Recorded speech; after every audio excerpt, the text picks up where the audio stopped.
Bonjour à tous. Bon 24 décembre à tous. Alors, vous savez que je suis un débutant streamer. Moi, alors j'ai besoin de vous pour les réglages, comme d'habitude. Merci d'être là d'abord. Donc 8h30 ce matin, on a changé un petit peu l'horaire. Je vous avais dit que, bon, comme je suis un peu occupé parfois, l'horaire sera fluctuant. Je serai pas forcément là tous les jours, même là si... bonjour à tous. Même si là, je viens de commencer, donc depuis lundi, c'est tous les matins. Ça a été 8h, 8h, 8h lundi, mardi, mercredi, 8h30 ce matin. J'espère que vous aviez vu mon petit tweet. Alors, petit réglage. Est-ce que pour le son, c'est bon? Est-ce que vous m'entendez bien? Ah, petit décalage son-image. Ok. Décalage son-image. Ha ha ha ha. Décalage son-image. Petit décalage. Ok, la lumière est bien. Le son, vous m'entendez bien. Et il y a un décalage. En fait, j'ai fait des réglages. J'ai changé. Quelqu'un appelle étoile vite. Ouais, j'ai changé des. Relance la cam sur OBS. En fait, j'ai fait des petits réglages. J'ai voulu booster un peu ma caméra pour que ce soit encore plus joli. Écoutez, je fais un petit réglage cam pour voir si. Ah, je vois, ça y est, je vois le décalage d'ailleurs là. Est-ce que je relance OBS? Écoutez, j'ai tenté un truc avec la cam pour faire un truc encore plus super. Peut-être que c'était pas forcément la, la bonne chose à faire. Je vais tenter des choses un peu au pif. Pas sûr que ça marche ça. Euh, Allez, on essaye. Hop, j'appuie sur tous les boutons. Paramètres par défaut, les folies, paf, tac. Allez, est-ce que... Ah, c'est peut-être un peu mieux. Non, j'ai toujours le décalage. Toujours le décalage. Hein. Vous avez toujours le décalage, vous aussi? Toujours, ouais, je sais, ouais, j'ai vu. Bon, je pense qu'on va la faire comme ça. Active et déactive la... Ouais, on peut faire ça éventuellement. Je vais essayer ça. Je vais essayer de désactiver la cam. Vous avez un instant, vous n'êtes pas pressé? On est ensemble pour 1h30. C'est marrant aussi ces réglages. Moi, j'apprends un petit peu sur le tas. Après, je suis pas sûr de... Étoile vient de se coucher, laissez-le tranquille, ouais. Vous savez quoi? On va faire avec le décalage. Je pense que c'est plus simple. Hein. En même temps, c'est Noël, comme vous le dites. Oui, oui, je décale entre le son et le web. Ah, écoutez, je fais un petit test quand même pour voir si on peut pas arranger ça. Je coupe mon micro, vous restez là. Je vais vous remettre un petit peu de musique et puis je vous règle la caméra.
Bon, écoutez, je pense qu'on va faire avec le décalage parce que c'était mieux à 8h. Je vais perdre du temps à régler ça. Comme vous savez, je suis pas ingénieur en informatique, tout ça est un peu nouveau pour moi.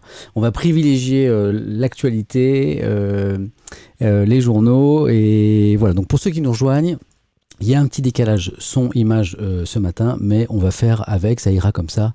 Il suffit de mettre le micro à 350 mètres et ça compense. Merci de votre humour. Alors, la musique, elle est coupée. Vous n'avez plus de musique, c'est bon.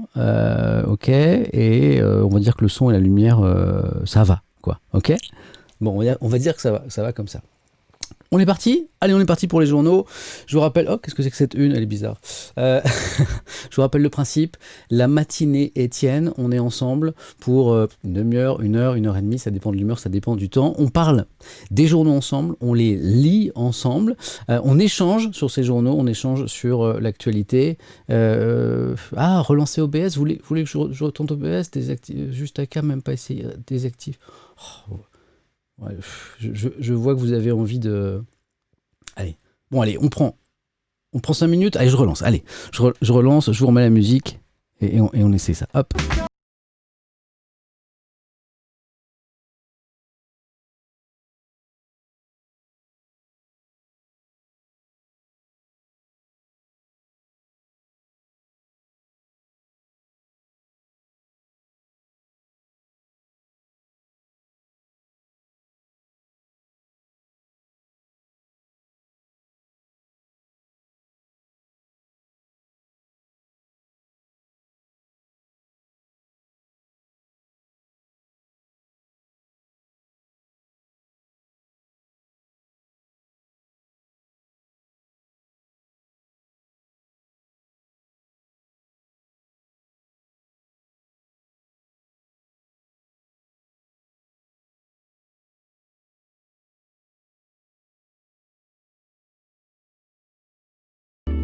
Alors, première tentative, arrêter, démarrer la cam. Vous voyez, il y a toujours le décalage.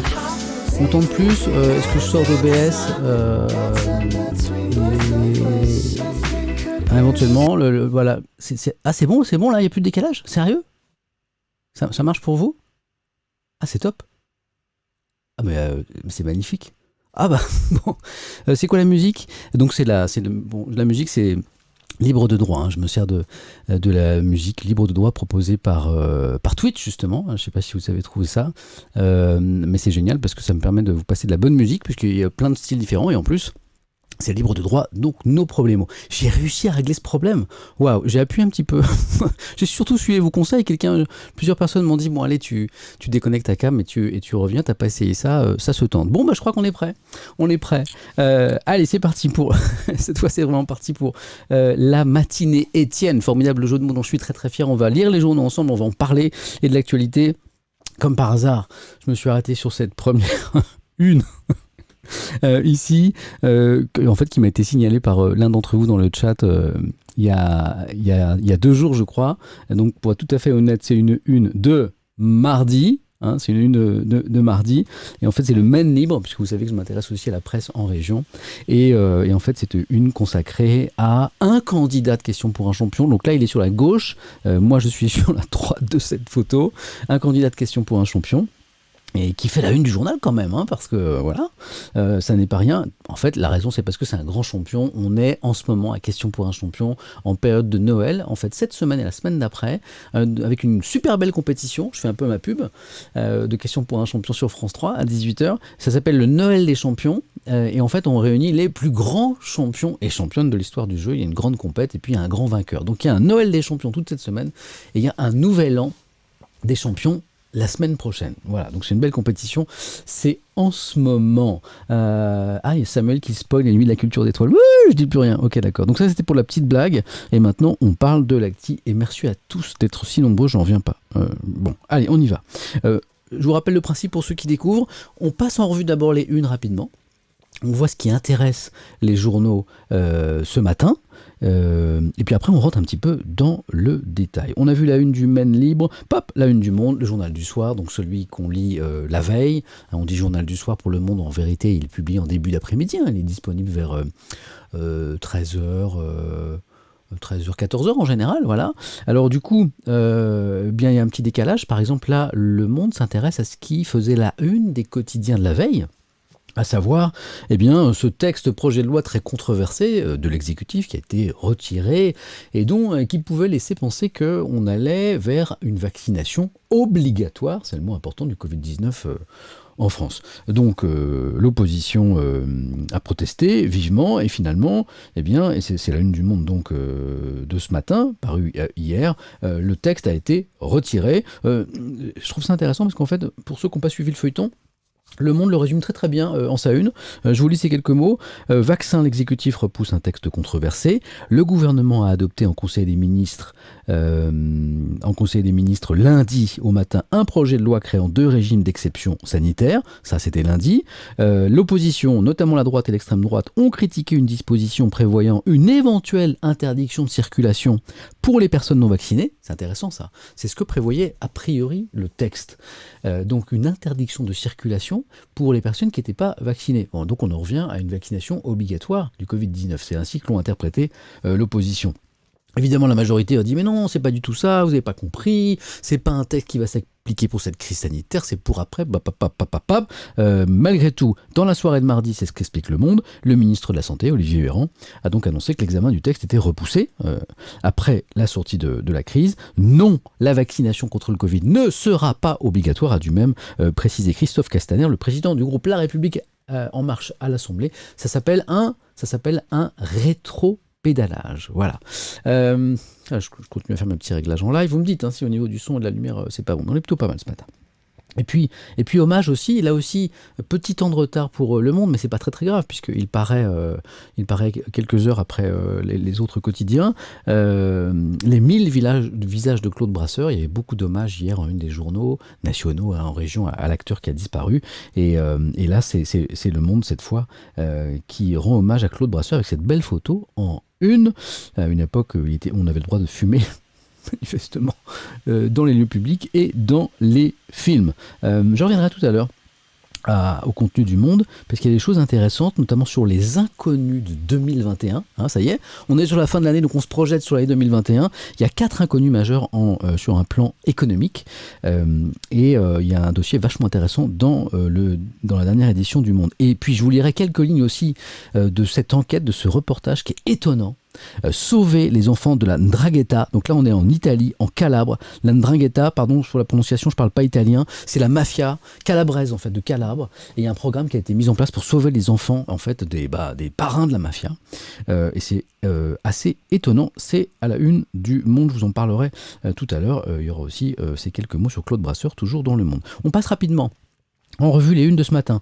Je vous parle des hebdos aussi. Ce matin, sortie de l'Express, nouveau numéro de l'hebdomadaire, le magazine d'information, interview exclusive du président Macron, ce qu'il n'a jamais dit des Français. C'est intéressant, c'est pas ce qu'il a jamais dit aux Français, c'est ce qu'il n'a jamais dit des Français. Il nous parle des Français. Qu'est-ce qu'il dit ? Un teasing, je vous dis pas pour l'instant, je vous le dirai tout à l'heure. On parle de toutes les presses dans la matinée Étienne. Pop, on parle même de ça. Ici Paris, c'est pas Le Monde. C'est pas Le Monde, c'est un hebdomadaire qui s'intéresse plutôt à la vie des personnalités célèbres, comme vous le voyez, avec des titres parfois bizarres. Jean-Luc Reichmann, une dangereuse addiction. Charlène, Monaco, la princesse. Le scandale sur le rocher. Bon, souvent, l'article n'a rien à voir avec le titre. C'est ça que je vous montrerai tout à l'heure. C'est mon petit plaisir de fin de matinée, Étienne. Vous savez, je vous garde toujours un magazine un petit peu décalé, ou très pointu, très techno, ou alors surprenant. Je vous parlerai d'ici Paris, mais donc plutôt dans 1h15. Ok ? D'accord. Là, on se penche sur l'actu, avec les unes, avec parfois des drames comme celui-ci. Vous en avez peut-être entendu parler dans l'actualité. Ces 3 gendarmes qui ont été tués par un forcené. Ça s'est passé à Saint-Just, mort pour avoir sauvé une femme battue. Vous le voyez, c'est le titre du Parisien. 3 militaires tués. C'était mardi soir alors qu'ils tentaient de porter secours à une femme victime de violence. L'assassin, lui, s'est suicidé. Après le carnage, on va évoquer tout à l'heure les conditions de ce drame, le profil du meurtrier, et puis évoquer aussi la mémoire de ces 3 gendarmes qui sont sacrifiés. Je continue rapidement les unes. Belle rétrospective, fin d'année, on a des rétrospectives de l'année. Libération vraiment fait une super ce matin, très belle rétro sur l'année 2020, je vous en parlerai. La une du Figaro sur le Noël tragique des chrétiens d'Orient. Voilà. Donc c'est Noël à travers le monde et parfois compliqué pour certains. Et puis je vous parlerai aussi de ce dossier témoignage. Commerce, santé numérique, ces entreprises qui ne connaissent pas la crise. Oui, crise sanitaire, oui, crise économique, c'est dur pour beaucoup d'entreprises, sinon pour la plupart, mais certaines arrivent à tirer leur épingle du jeu. Là, on voit un vélo électrique, par exemple. Qui sont ces entreprises? On en parlera avec ce dossier du Figaro. Je continue les unes rapidement. La une de l'Opinion, ce quotidien qui est né il y a quelques années, qui s'intéresse notamment beaucoup à l'économie. Et là, il y a un dossier qui est extrêmement intéressant dans l'Opinion ce matin. 1794, on n'est plus dans l'actu là. 1794, 2020, 10 Noël pas comme les autres. Clin d'œil. Petite clé pour lire l'Opinion, il faut toujours lire le titre d'abord, et puis après, ce qu'il y a au-dessus. Vous voyez, je vous ai mis un petit 1, puis un petit 2. Le titre donne un peu l'idée générale, et puis vous avez l'explication juste au-dessus. Clin d'œil à ce réveillon pas comme les autres pour cause de Covid-19, l'Opinion a sélectionné des 24 et 25 décembre qui ont bouleversé la face de la France et dans le monde. Donc ce sont des Noëls dans l'histoire, on va remonter jusqu'à 1794, qui ont changé la face du monde, c'est vraiment super sympa. Et puis, je m'attarde un tout petit peu sur la une de l'Opinion, avant d'aller voir la presse en région, parce que je vous ai sélectionné pas mal de une de presse en région. Je vois les commentaires sur l'actu. Je fais plein de vélos électriques, je lance Cyberpunk et mon ordi pédale. J'adore. Cyberpunk, je vais vous en parler ce matin. Je crois que c'est ce jeu vidéo qui est né il n'y a pas longtemps, là, qui fait un carton, avec quelques petites polémiques sur la version console. Je vous ai trouvé un article là-dessus. Voilà. Donc, l'Opinion qui s'intéresse au Brexit. Alors, le Brexit, ça fait 9 mois que les négociations durent. Entre la Grande-Bretagne, le Royaume-Uni et les Européens, 1000 fois on nous a annoncé que ça y est, on allait trouver un accord, 1000 fois on nous a annoncé que ça se ferait jamais. Hier encore, on nous dirait que c'était foutu pour le 31 décembre, date limite des négociations, on n'aurait pas d'accord, donc un no deal. Et là, ces dernières heures, c'est notamment l'agence britannique Reuters, c'est l'équivalent un peu britannique de l'AFP en France, pareil, Reuters, qui annonce qu'on est tout près d'un accord. C'est ce que disent les dernières informations. Et ça va peut-être se signer dans les prochaines heures, peut-être aujourd'hui, peut-être ce jeudi. Et donc, petit article ce matin dans l'Opinion à ce propos, je vais vous laisser quelques lignes. Alors que la veille encore, Michael, j'étais parti sur les Britanniques, Michel Barnier, j'adore. Michel Barnier, le négociateur européen sur le Brexit, jugeait totalement inacceptable la dernière offre britannique sur la pêche, c'était un des points de discorde. Il semblait, mercredi, hier, que le poisson commençait à mordre à l'hameçon. Pêche, poisson, ok, j'adore. Ça vaut ça. À en croire l'agence Reuters, je me trompais pas, l'agence britannique Reuters, la Commission européenne aurait demandé aux États membres de se tenir prêts à une réunion ce jeudi, je me trompais pas non plus, pour permettre l'application provisoire d'un nouvel accord commercial avec le Royaume-Uni à partir du 1er janvier. Non, c'est pas ce que je voulais faire.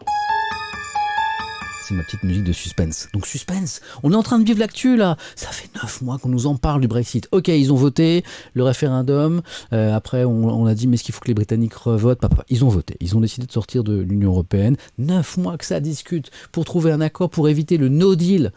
Tout le monde s'accorde à dire qu'un no deal, une absence d'accord, ce serait mauvais pour tout le monde en fait sur un plan économique. Les Européens, notamment des pays comme l'Allemagne et la France qui font beaucoup de commerce extérieur, mais aussi les Britanniques bien sûr. Peut-être un accord dans les prochaines heures. On continue les unes. Je vous ai montré les unes des journaux nationaux ce matin. Donc pour ceux qui nous rejoignent, qui n'étaient pas avec moi ces derniers jours, je vous rappelle que pour l'instant, j'ai pas encore la Croix, j'ai pas encore l'Humanité, j'ai pas encore l'équipe au niveau des quotidiens nationaux, parce que j'attendais de voir un petit peu quel était le succès de notre rendez-vous. Et là, par exemple, on vient de démarrer, on est un peu plus de 5000. Donc je me dis que ça marche et merci à vous. Donc je vais maintenant prendre contact avec ce journaux pour dire, écoutez, est-ce que ça vous intéresse que je parle aussi de vos unes à nos amis qui nous rejoignent le matin sur la matinée Étienne. Donc je vais prendre contact avec eux dans les prochains jours, à partir de demain. Enfin, en même temps, c'est Noël, je vais peut-être les laisser tranquille. Donc pas de quotidien, pas de la Croix, pas de l'équipe, pas de l'UMA pour l'instant, mais la presse en région. Ah, je vous ai pas montré l'IB avant la presse en région. Ouais. Je vous montre juste la une, on va développer tout à l'heure. L'IB, c'est les champions, je vous l'ai dit plusieurs fois, des titres. Ils ont des magnifiques titres, parfois de très beaux jeux de mots, et ils font de très belles unes aussi, notamment quand les gens meurent. C'est comme ça. L'IB, ils sont super forts. Quand quelqu'un disparaît, une grande personnalité, il y a souvent une très belle une, souvent en noir et blanc, et toujours avec un beau titre. Hop, là par exemple, on a, alors là c'est une des pages à l'intérieur de l'IB. Où est la une de l'IB ce matin? Ah, elle est là.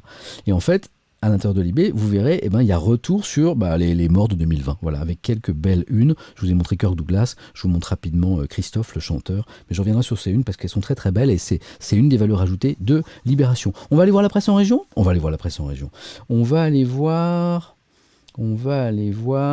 la presse belge.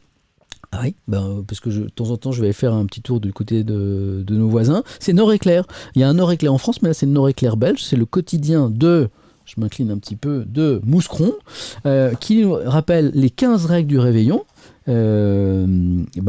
Oui, je les ai là. Ouais, les 15 règles du réveillon, qui sont valables aussi en France, d'ailleurs, pour un Noël, je cite, Corona Safe. Vous verrez que dans pas mal de journaux ce matin, on vous donne des conseils pour le réveillon de Noël, notamment combien de convives à table, comment on se dispose, est-ce qu'on peut enlever son masque pour manger? Oui.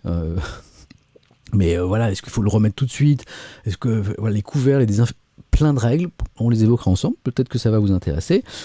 Et puis, Nord-Éclair, la presse belge hier nous en parlait en fait. Donc on a commencé à vacciner contre le Covid-19 chez nos amis, chez nos voisins belges. Peut-être que vous êtes... c'est technique de manger avec un masque, ouais, je sais. Peut-être qu'on a des amis belges avec nous ce matin. Et le quotidien est allé voir Josepha. Josepha, c'est la première à avoir été vaccinée en Wallonie. Elle a 102 ans. Vous la voyez? Ouais, elle est là. Josepha Delmotte, 102 ans, première résidente à se faire vacciner. Et elle dit, c'est trop mignon, je vous ai souligné ces mots, j'ai accepté de me faire vacciner par gentillesse. Par gentillesse. Se faire vacciner me permettra de me protéger, moi, mais aussi les autres. Hein, c'est pas mal, c'est joli, non? À 102 ans. Puis ça devient long tout ça, dit-elle encore, Josepha. J'espère que le vaccin permettra de retrouver une vie normale. On l'espère toute, Josepha, mais merci pour ces jolis mots. Allez, la presse en région. Ce drame que j'évoquais, ces 3 gendarmes tués par un forcené, selon l'expression consacrée, un ex-militaire survivaliste, titre La Voix du Nord, étant une de pas mal de vos quotidiens ce matin. Une véritable scène de guerre, titre La Voix du Nord. On va revenir tout à l'heure sur ce drame, et notamment sur le lourd tribut qu'ont payé les gendarmes et les policiers cette année, en nombre de morts et de blessés, ainsi que les années précédentes. Certains journaux s'interrogent d'ailleurs, est-ce qu'il n'y a pas une augmentation des violences contre les forces de l'ordre? Sinon, c'est Noël qui vous intéresse, qui intéresse en tout cas les unes des journaux. Ce Noël en comité restreint, comme le dit le Nord-Éclair, là c'est le Nord-Éclair de chez nous, en France, on est dans la région de Lille, qui est allé voir les commerçants, notamment les commerces de bouche, comme on dit, les traiteurs, tout ça, les bouchers, les poissonniers. Comment témoignent les commerces de bouche? Les nordistes, je pense que ça vaut pour toute la France, se dirigent bien ces 24 et 25 décembre vers des repas en comité restreint. Bon, est-ce que c'est votre cas aussi? Est-ce que vous aussi, Noël, c'est en comité restreint cette année? Est-ce que vous êtes genre 4, 5, 6? Est-ce que vous êtes plus? Voilà, est-ce que vous avez pris des dispositions particulières? 4 ici, on est 3, comité restreint, 5. Ouais, d'accord, je vois que tout le monde effectivement a 6. 11 le 25 uniquement, d'accord, avec des précautions. Oui, j'ai déjà posé la question hier, c'est vrai, ouais, mais ça m'intéresse. Voilà. Ok, bon, je vois qu'on est tous concernés. Nord-Éclair, parenthèse enchantée. Enchanté, c'est la une de l'Est-Éclair. C'est un Noël un peu particulier, mais c'est Noël quand même. On essaie de faire contre mauvaise fortune, bon cœur. Noël, parenthèse enchantée. J'adore ce sous-titre de l'Est-Éclair. Retrouvez nos pages spéciales pour vous imprégner de la magie de Noël. Voilà. Donc vous achetez l'Est-Éclair ce matin, vous ouvrez, vous êtes imprégné de la magie de Noël, c'est juste super. Noël nous fera toujours rêver, c'est la une de Presse Océan, bon d'accord, c'est ce que je vous disais, on essaie de faire contre mauvaise fortune, bon cœur. Et puis alors, ah oui, regardez ici à droite, leur clip en famille, ça c'est le genre de petite histoire qui parfois m'interpelle. Leur clip en famille séduit Playmobil. Ah, je me dis, c'est une belle histoire. Et je lis, avec son mari et ses enfants de 4 et 8 ans, Violette a tourné une vidéo autour d'une chanson de Noël. Oh, bah ok, alors je vais voir. Hop, je vous ai mis l'article ici. Ah ouais, c'est un clip de Noël qui fait le buzz. Alors voilà l'histoire. Parce que en une des journaux, il y a des drames, parfois il y a des belles histoires. C'est la famille de Violette de Bartia et Bradley Haas, qui a posé Haas, H-A-2-S-E, je vous connais les loulous, qui a posé ses valises à Nantes en août dernier. Chanteuse et compositrice, Violette est installée à New York depuis de nombreuses années. Elle dit: je travaille dans la musique, Brad dans le cinéma, donc ouais, je vois que vous avez vu la blague. Nos secteurs sont quasiment à l'arrêt. Et on s'est dit que c'était le bon moment pour nous rapprocher de ma famille à Nantes. Donc ils étaient à New York, ils sont arrivés à Nantes pour se rapprocher de la famille de Madame, manifestement. Ils sont un petit peu dans la partie, comme on dit. Elle est chanteuse, musicienne, puis lui il est un petit peu dans le ciné. Ils ont fait un petit clip avec des Playmobil. Alors moi je m'attendais à un truc un petit peu... comment dire, un petit peu à l'arrache, quoi, un petit peu fait maison, puis j'étais un peu déçu parce que je suis allé voir et en fait c'est super pro, quoi. On va essayer d'aller la voir. Qu'est-ce que je pourrais taper pour aller voir elle a une chanson, elle a un nom, cette chanson. Christmas Harmony. Je pense que si on tape Christmas Harmony Playmobil, ouais, hop, là j'étais sur Wikipédia pour voir justement comment vous présentez le journal Ici Paris dont je vous parlerai tout à l'heure. Alors, Christmas, on essaye, Et ça, c'est libre de droit, c'est fait à la maison, donc on y va. Christmas Harmony, ça c'est la chanson. Il y a un film qui s'appelle comme ça, manifestement, ça ne nous intéresse pas. Playmobil. Voilà, je prends l'accent anglais pour dire Playmobil, c'est juste n'importe quoi. Et, je l'ai, c'est sur YouTube, c'est libre de droit, c'est fait à la maison. J'ai cherché Google dans Google, ouais, je sais. Les gars, j'ai 49 ans, je viens de découvrir Internet. Il y a 2 jours, je streamais avec un Minitel, moi, et un Commodore 64, donc soyez un petit peu... Salut Père Noël! Soyez un petit peu indulgents, quoi. S'annonce la saison. Tâche, je vous ouvre ça. Ah!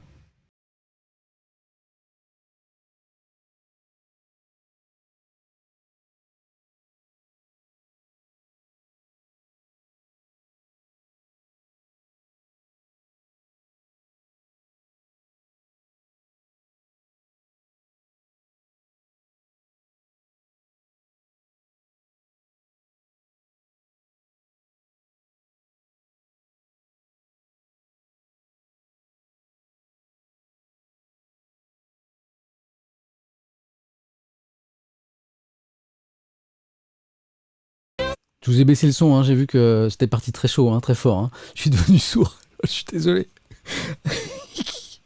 Où est-ce que j'en étais? Ici.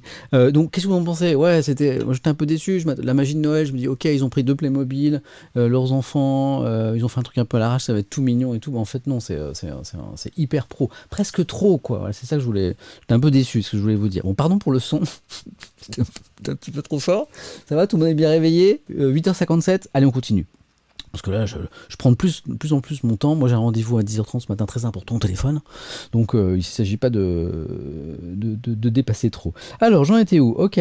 La magie de Noël, la famille qui fait des clips à la maison, genre, haha. Moi, j'aime bien les titres qui claquent un peu. J'aime bien quand on joue avec les mots. Pop, pop, pop, pop. Nord Littoral, Noël fait encore un carton. Les flux de colis sont non-stop en cette veille de Noël. Noël fait encore un carton, les colis.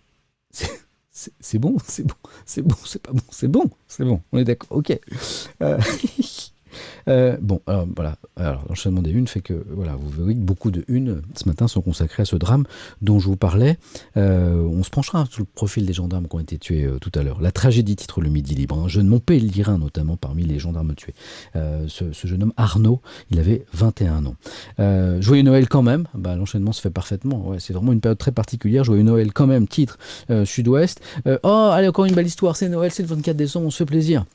Ça, c'est une vraie belle histoire. C'est pas comme mon clip de familial là, qui était juste super pro. C'est une vraie belle histoire. C'est la maison du Père Noël. C'est pour les plus jeunes qui te regardent, c'est la vraie maison du Père Noël. Elle est à Bourrès. Bourrès, c'est manifestement dans le centre. Là, on est avec Centre Presse, qui est le quotidien de la Vienne. Chaque année, 7 habitants, donc de Bourrès, se surpasse en décoration et en illumination. Sa maison est devenue une véritable attraction. Alors, moi, j'ai eu envie de voir. Alors, regardez. C'est quand même quelque chose, non? Vous avez vu ça? Ce soir, je vais finir Bourrès, moi, me dit Peter himself. Ce soir, je vais finir Bourrès. Trop fort. Voilà, bon, voilà. C'est la maison secondaire du Père Noël, exactement. Qui me dit ça? Nathan. Ouais, c'est exactement. C'est la maison secondaire du Père Noël. Elle est là, la maison. Alors, c'est quoi l'histoire? Alors, chaque année, un habitant de Bourrès surpasse en décoration. La maison du Père Noël, c'est son nom, est devenue une véritable attraction. Les passants dans la rue, les automobilistes ralentissent, s'arrêtent, prennent des photos. Sa maison s'enrichit tous les ans d'un peu plus de décor et d'illumination. Il a commencé, ça fait un moment, il a commencé au début des années 2000, vous voyez. Dès septembre, ce monsieur qui est retraité, qui habitait avant à Saint-Pierre-et-Miquelon. Maintenant, il est à Bourrès, donc ça doit changer un petit peu quand même au niveau de la météo. Dès septembre, pardon pour les gens de Bourrès, je suis désolé, mais ça va pas être la même météo quand même. Dès septembre, il commence ses installations. C'est encore un qui paye pas l'électricité. Bah si, justement, il a des sacrées notes. Haha, mauvais esprit. Je l'ai dit ça dans le chat. Dès septembre, vous vous rendez compte? Il commence ses installations. Pendant 2 mois et demi, il prépare son jardin pour qu'il soit prêt le 1er décembre. J'ai maintenant 400 mètres de fil électrique. 200 piles pour les guirlandes. Et il les paye les piles. Hein. Des spots sur la façade qui donnent une impression de neige qui tombe. Au moins 90 ours en peluche, une biche, un panda, un lapin, une crèche, mon traîneau tiré par un renne. Et à la nuit tombée, il y a des haut-parleurs. Il y a des haut-parleurs qui diffusent des musiques, des chants de Noël. Alors c'est un peu plus qu'un loisir, dit-il. Ouais. Septembre, il commence son truc. C'est génial. Il y passe beaucoup de temps. Et les factures d'électricité sont salées. Ça, c'était pour la personne qui a fait du mauvais esprit, qui a dit ouais, il paye pas ses factures, il s'est même pas branché chez le voisin, hein, il paye lui. Il a dû d'ailleurs augmenter la puissance de son compteur pour pas que ça pète, explique-t-il dans l'article. Alors je finis cette belle histoire avec une belle histoire dans la belle histoire, parce que tous ces efforts sont récompensés parfois par la spontanéité des enfants, explique le journaliste qui a fait le reportage.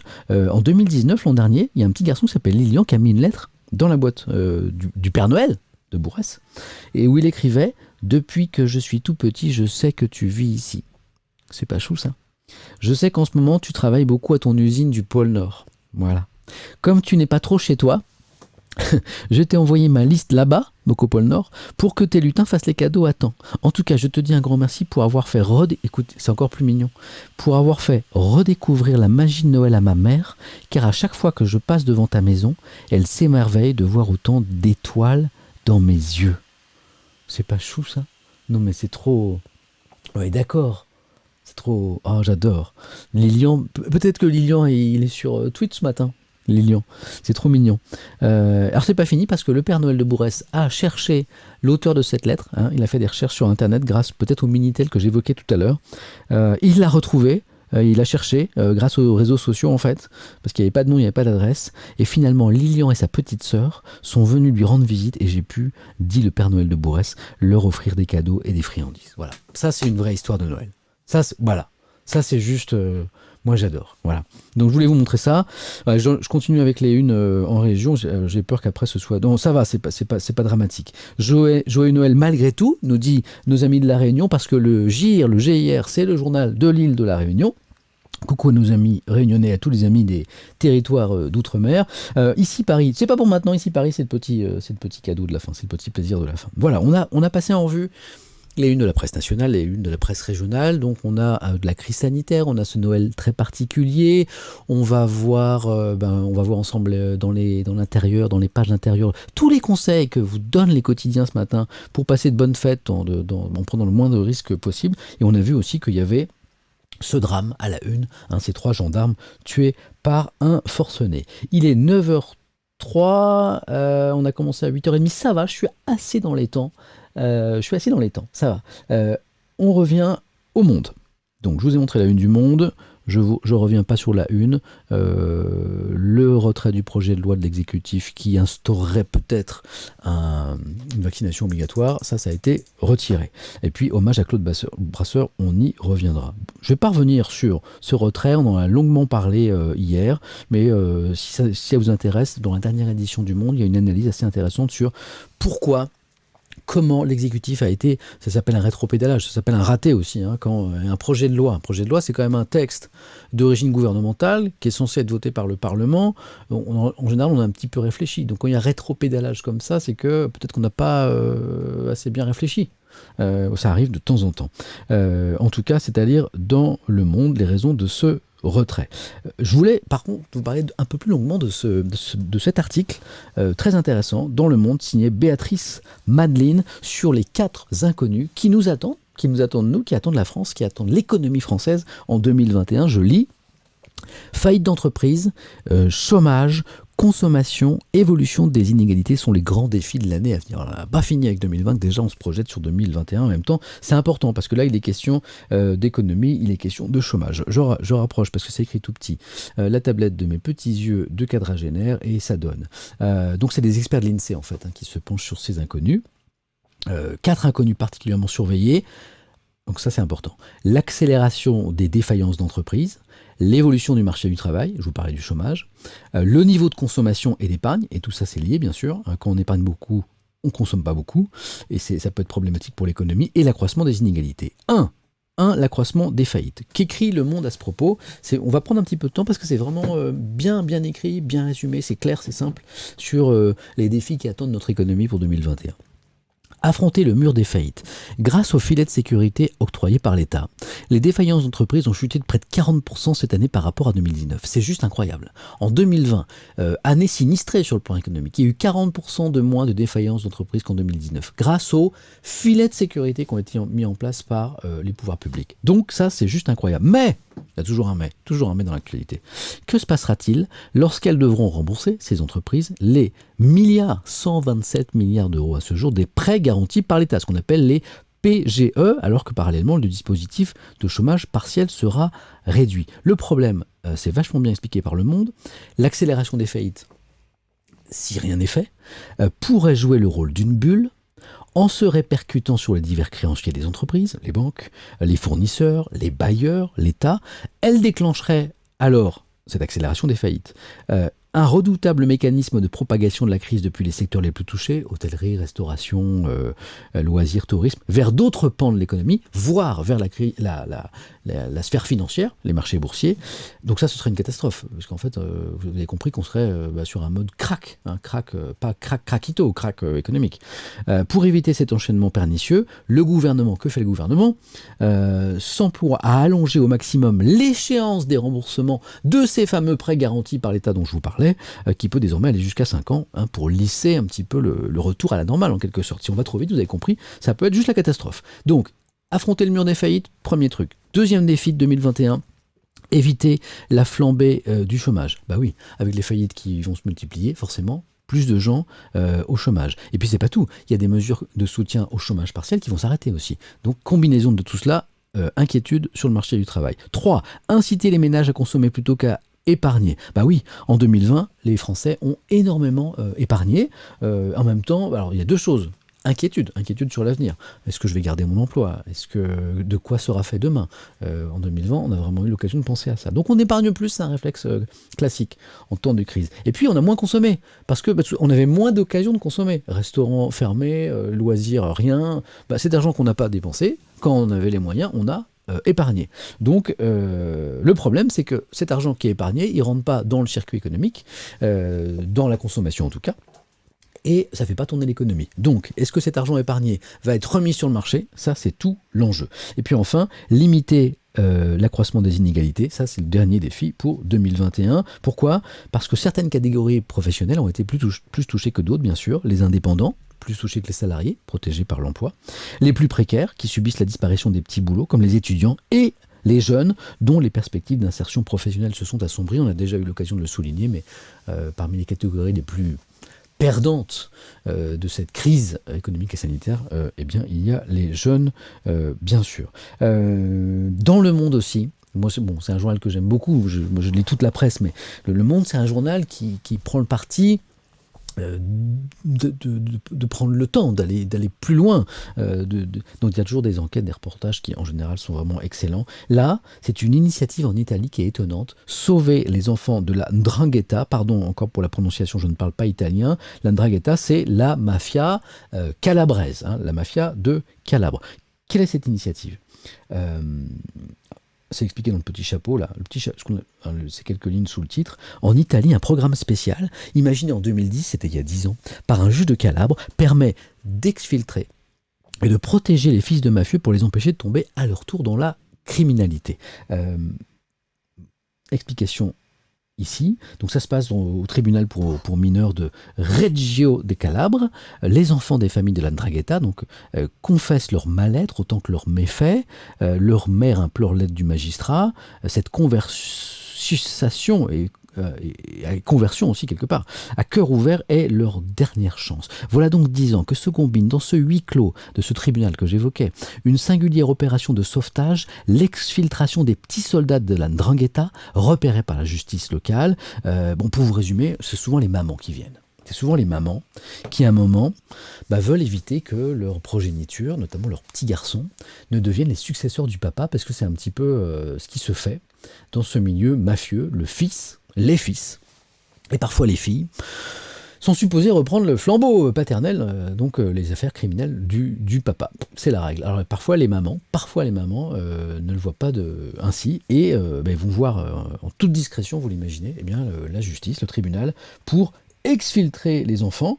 Et alors le principe, il est dur, mais voilà, c'est la solution qui a été trouvée pour que ces enfants ne tombent pas dans cette sphère criminelle. Le principe, les jeunes participants, 10 ans au minimum, ils ont minimum 10 ans, sont confiés aux services sociaux, c'est dur, ou à des familles d'accueil, au moins jusqu'à 18 ans. Et là, à 18 ans, c'est eux qui choisissent.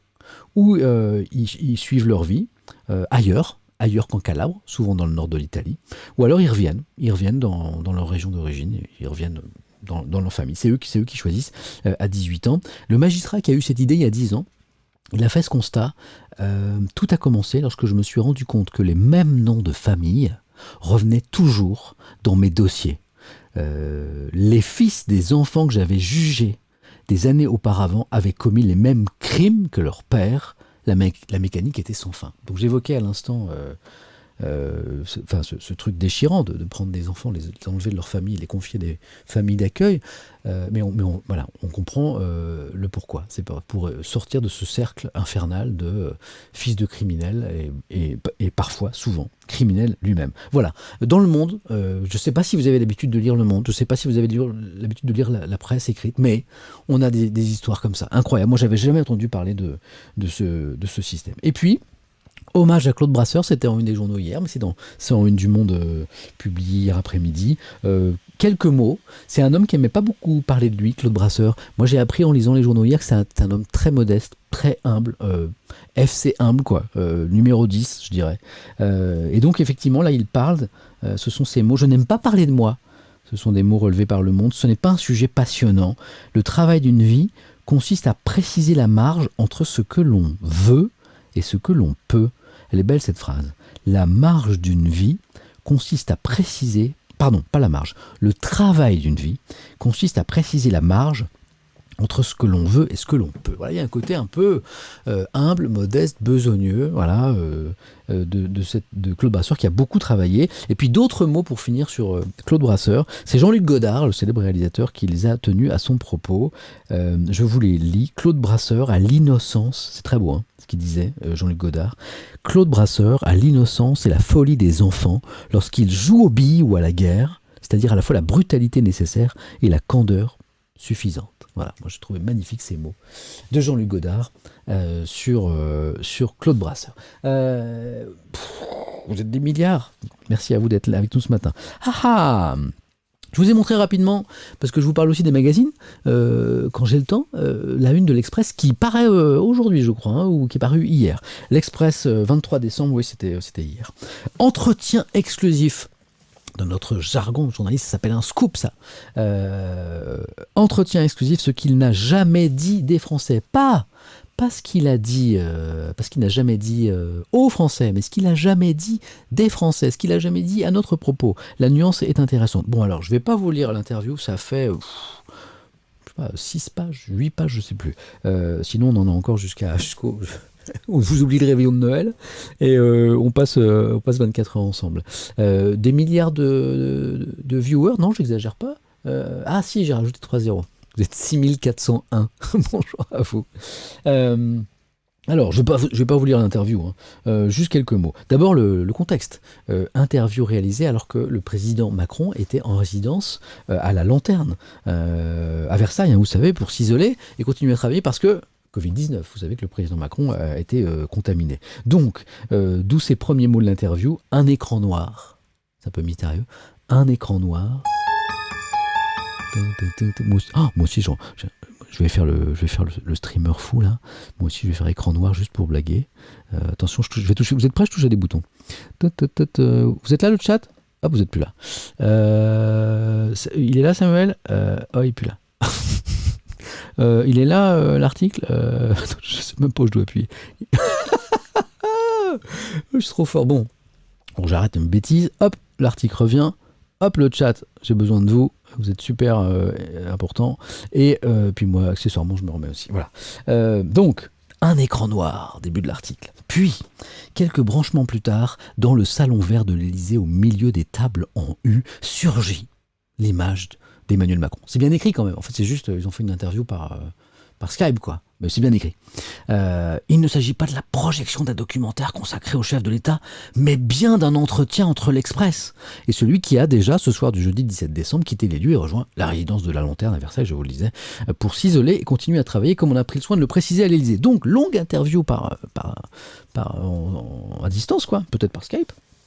Peut-être par Zoom, entre les journalistes de l'Express et le président Macron. Je vous ai sélectionné quelques phrases. Alors on est un peu sur, c'est un peu philo en fait. C'est un échange, c'est pas du quotidien. C'est le président et les journalistes de l'Express ont pris un petit peu de hauteur. Là, ils s'interrogent un peu sur les Français aujourd'hui. Donc j'ai dû lire ça plusieurs fois hier quand même. Mais globalement, ce qui inquiète le président Macron, c'est ce qu'il dit dans cet entretien, c'est ça. Le journaliste lui dit: nous payons les conséquences d'un écrasement des hiérarchies, selon vous? Je vais vous expliquer, parce que bon, j'ai mis du temps, moi. Oui, cette société qui s'horizontalise, ce nivellement complet crée une crise de l'autorité. Ça, c'est le cœur de ce qu'il veut nous dire, en plusieurs pages. Alors, la progression de la réflexion. Le journaliste lui dit: êtes-vous inquiet de constater qu'un peuple historiquement rationnel, c'est nous ça, c'est les Français, c'est Descartes, tout ça, croit souvent aux complots petits et grands. Ah, les complots, Internet, les réseaux sociaux, tout ça. Le président Macron répond notamment ceci: lorsqu'on voit sa vie bousculée, son quotidien chamboulé, ça c'est nous en 2020, c'est le Covid-19, et qu'à côté les controverses scientifiques se déploient sur les chaînes d'information et les réseaux sociaux, alors l'inquiétude gagne. Le problème clé pour moi, pas pour moi Samuel, pour moi Emmanuel Macron, c'est l'écrasement des hiérarchies induit par la société du commentaire permanent. Le sentiment que tout se vaut, que toutes les paroles sont égales. Celle de quelqu'un qui n'est pas spécialiste, qui vaut la voix d'un scientifique, par exemple sur la question du virus. C'est pour le président Macron, je zoome un petit peu, ce poison qui nous menace. Nous l'avons vu dans le champ politique depuis des années, avec une grande intensité au moment de la crise des Gilets jaunes, les Gilets jaunes, ou pour le président Macron, être élu pendant cette crise des Gilets jaunes, c'était finalement être frappé du sceau de l'illégitimité, j'ai réussi à le dire, ce qui est un renversement singulier. Voilà, donc pour simplifier à l'extrême, j'aime pas simplifier, mais pour vraiment résumer le propos, c'est aujourd'hui, notamment à cause des réseaux sociaux et des chaînes d'infos en continu, c'est ce que dit le président Macron, tout le monde commente tout le temps, non-stop. On commente trop et chacun a voix au chapitre. Et on écoute celui qui n'est pas spécialiste comme le spécialiste. Et on n'y comprend plus rien. Et du coup, l'autorité ne veut plus rien dire. L'autorité, c'est celui qui normalement sait, celle du scientifique, mais celle aussi de l'élu, celui qui a une légitimité parce qu'il a été élu. Donc, on n'entend plus ses voix, on ne les respecte plus. Et ça ne peut pas aller. Voilà. Je voulais résumer avec mes mots. Parce que c'est vraiment très très long cette interview, mais c'est un peu l'idée.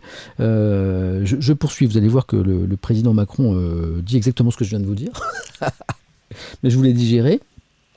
Puis après on passera à autre chose. Vous voyez bien que le moindre discours, la moindre annonce est suivie de plusieurs heures de commentaires. Voilà ce que dit le président Macron. C'est précisément un processus de déconstruction accélérée.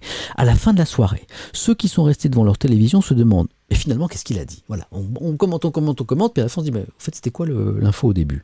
Vous voyez combien cette déconstruction, qui peut être légitime, parce que oui, le président Macron dit quand même: vous avez le droit de vous exprimer, vous avez le droit de commenter, quand même, complexifie les choses. Une société, pour avancer, elle a besoin de choses en commun. De commun, dit le président, de principes d'autorité, on y est, l'autorité, d'autorité politique, académique, scientifique. On a besoin de ces principes d'autorité pour le chef de l'État. Ce commun, ces choses en commun, parce que aussi l'espace public est de plus en plus fragmenté, de plus en plus difficile à produire, parce qu'il fait toujours l'objet de critiques, de controverses. Mais le commentaire ne peut être permanent, c'est ce que je vous disais. Il faut revenir aux faits, à qui parle, sur quoi, avec quelle légitimité et quelle responsabilité. C'est pas dénué de bon sens ce que dit le président. Il dit... je me fais un peu son avocat, en tout cas son traducteur ce matin, son simplificateur. Dans une société où tout le monde parle non-stop, où tout le monde a un avis sur tout, à un moment, il faut se poser les bonnes questions. Qui parle ? Est-ce que c'est un spécialiste ? Est-ce que c'est un professionnel ? D'où il parle, quoi ? Quelle est sa légitimité ? Est-ce que c'est un chercheur reconnu ? Est-ce que c'est un élu qui a une forme de légitimité ? Est-ce que c'est un spécialiste ? Voilà. Ou est-ce que c'est Jojo au café du comptoir, quoi ? Sur Facebook, je résume encore de façon extrême, quoi. Alors pourquoi c'est important ? Pourquoi le commentaire ne peut être permanent et qu'il faut revenir à ceux qu'on arrive à identifier par leur spécialisation ou leur responsabilité ou leur légitimité, c'est crucial, car le relativisme déclinant tout, il nourrit la défiance et affaiblit à la fin la démocratie. Voilà, c'est une longue démonstration ce matin dans l'Express, à travers cet entretien avec le président Macron, mais voilà, je vous ai livré ces éléments parce que c'est pas inintéressant. Voilà, une grille de lecture sur la façon dont la démocratie française fonctionne aujourd'hui, ou ne fonctionne pas. C'est celle du président aujourd'hui. Voilà son théorème, sa théorie, sa grille de lecture avec laquelle il voit la France d'aujourd'hui. Est-ce qu'il a raison, pas raison ? Moi, je suis journaliste, c'est pas mon rôle de le dire, mais je voulais vous livrer ces éléments parce que je trouvais ça très intéressant. Plus léger, puisqu'on est dans un dossier de l'Express qui est vraiment intéressant, qui est vraiment sur être français. Oui, c'est tout en haut là. Être français. C'est un peu le fil rouge, même si c'est stabilo bossé en jaune, j'adore le jaune. Je crois que vous avez remarqué que j'aimais bien le jaune. J'aimais bien mettre des coups de jaune un petit peu partout. Donc là, c'est un peu plus léger. On est toujours sur être français, mais souvent... je vais frimer, c'est un souvenir de première, ça. C'est ce que Montesquieu disait dans les lettres persanes, je crois. C'est Montesquieu, les lettres persanes, je ne dis pas de bêtises. C'est que parfois, il faut aller chercher le regard de l'autre, de l'étranger, pour comprendre qui on est vraiment. C'est un peu ça, Montesquieu, un petit peu. Là, c'est pareil. L'Express est allé voir, c'est ça. Je regarde la... Ah, c'est Voltaire ? Non, c'est pas Voltaire, Montesquieu. Attends, les lettres persanes, c'est qui ? C'est Montesquieu, oui. Quelqu'un qui disait Voltaire. Le petit jaune, arrêtez avec le petit jaune, non, je vous parle de stabilo, là, on n'est pas, il est quelle heure ? 9h22, c'est beaucoup trop tôt pour un petit jaune, qu'est-ce que vous racontez ? C'est Montesquieu, ok, pas de souci. Donc là, l'Express fait ça, comme Montesquieu, il va chercher le regard des étrangers pour comprendre qui on est. On est allé voir par exemple avec l'Express une Suédoise, ancienne ambassadeur en France. Alors comment elle nous voit, comment elle nous résume, j'aime bien. Ils aiment les idées et la polémique, ça c'est nous ça, pas mal. Hein, mais c'est drôle parce que, j'ai appuyé sur le truc. Ils aiment les idées et la polémique. C'est ça, quelque part, ça renvoie au regard du président Macron sur les Français. Mais je trouve ça plutôt sympathique. Du côté des États-Unis, Christopher Nixon Cox, administrateur de la fondation Richard Nixon, donc ces familles Nixon, ce sont les maîtres de l'élégance. Les gars, nous sommes les Français. Je vois des fleurs, je vois qu'il y a des amis de Ponce là. Hein, coucou aux amis de Ponce. Merci d'être avec nous. Ce sont les maîtres. Vous êtes les maîtres de l'élégance. Que dit ce monsieur Nixon à notre propos ? Je me rends régulièrement à Paris où s'observe un niveau d'esthétisme et de sophistication qu'on ne trouve pas ailleurs. Voilà, ça y est, j'ai mis des fleurs partout dans le chat. Salut les amis de Ponce. Voilà, ça c'est classe, c'est les Français. Sinon, on a un Chinois, Xin Xin, peintre spécialiste dans l'art sacré, qui dit, allez, on se gargarise, on se fait plaisir, un petit cocorico là ce matin, le peuple le moins raciste du monde. Alors là, ça va provoquer des débats, mais pour ce monsieur, pour ce Chinois, qui manifestement, lui en Chine, a vécu des discriminations terribles du fait qu'il venait du désert de Gobi, c'est ce qu'il explique dans une petite interview.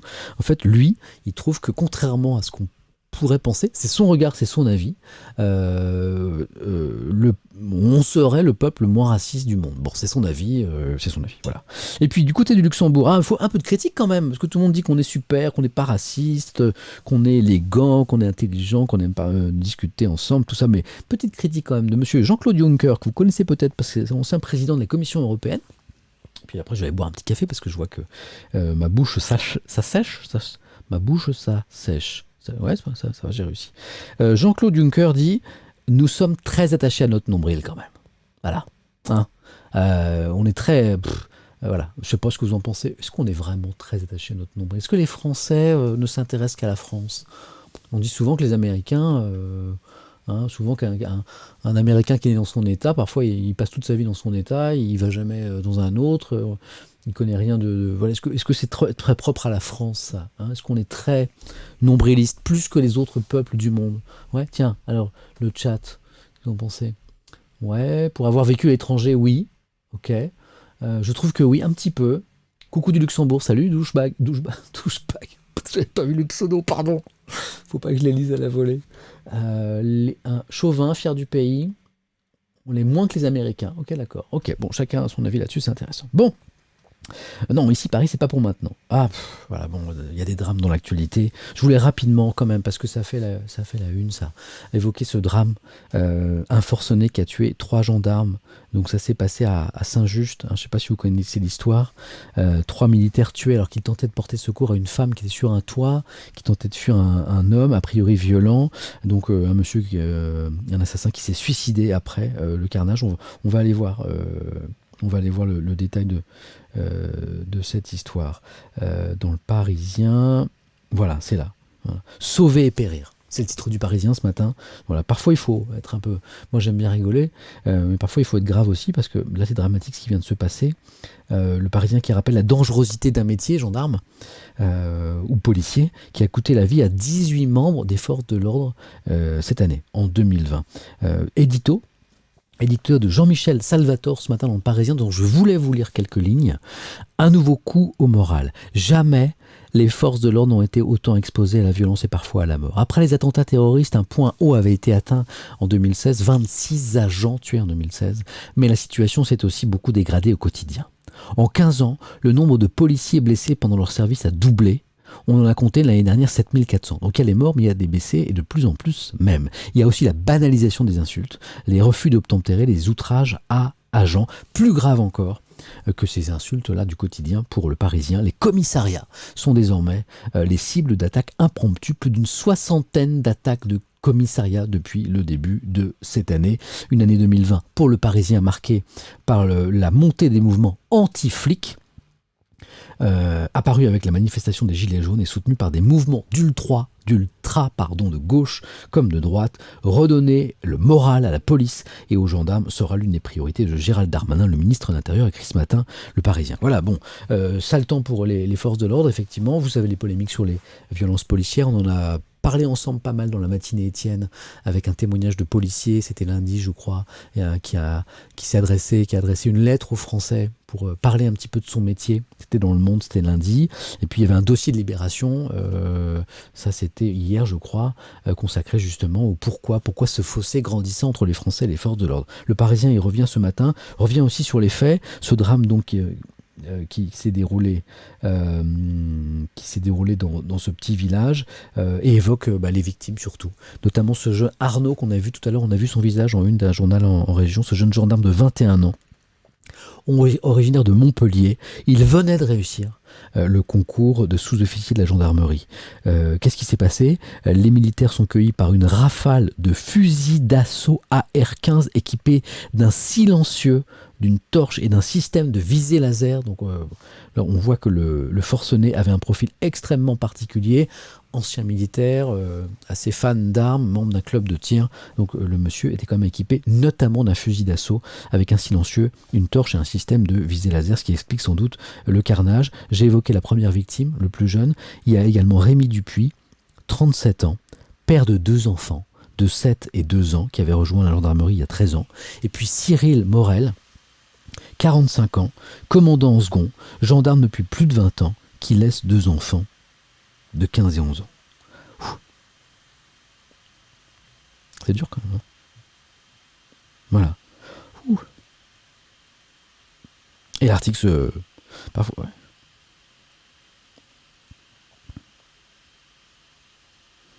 En fait, l'actu, c'est aussi des vies de gens, quoi. Et en fait, c'est ça aussi que je veux vous dire en lisant la presse, c'est que le journaliste, il est là pour ça, en fait, pour vous parler du monde dans lequel on vit, pour vous rapporter des histoires, pour pour nous faire réfléchir, mais voilà, parfois il y a des choses un petit peu émouvantes comme ça. Leur but était simplement de sauver une mère de famille au prix de leurs 3 vies, celle de 3 leurs, ils sont parvenus. Voilà. C'est un article du Parisien qui est très très fort parce qu'il évoque notamment la mort de ces 3 gendarmes. Et puis se penche le journal aussi sur le profil du meurtrier, la dérive psychologique de l'assassin. Il s'appelait Frédéric Limolle, je dis il s'appelait parce qu'il s'est suicidé.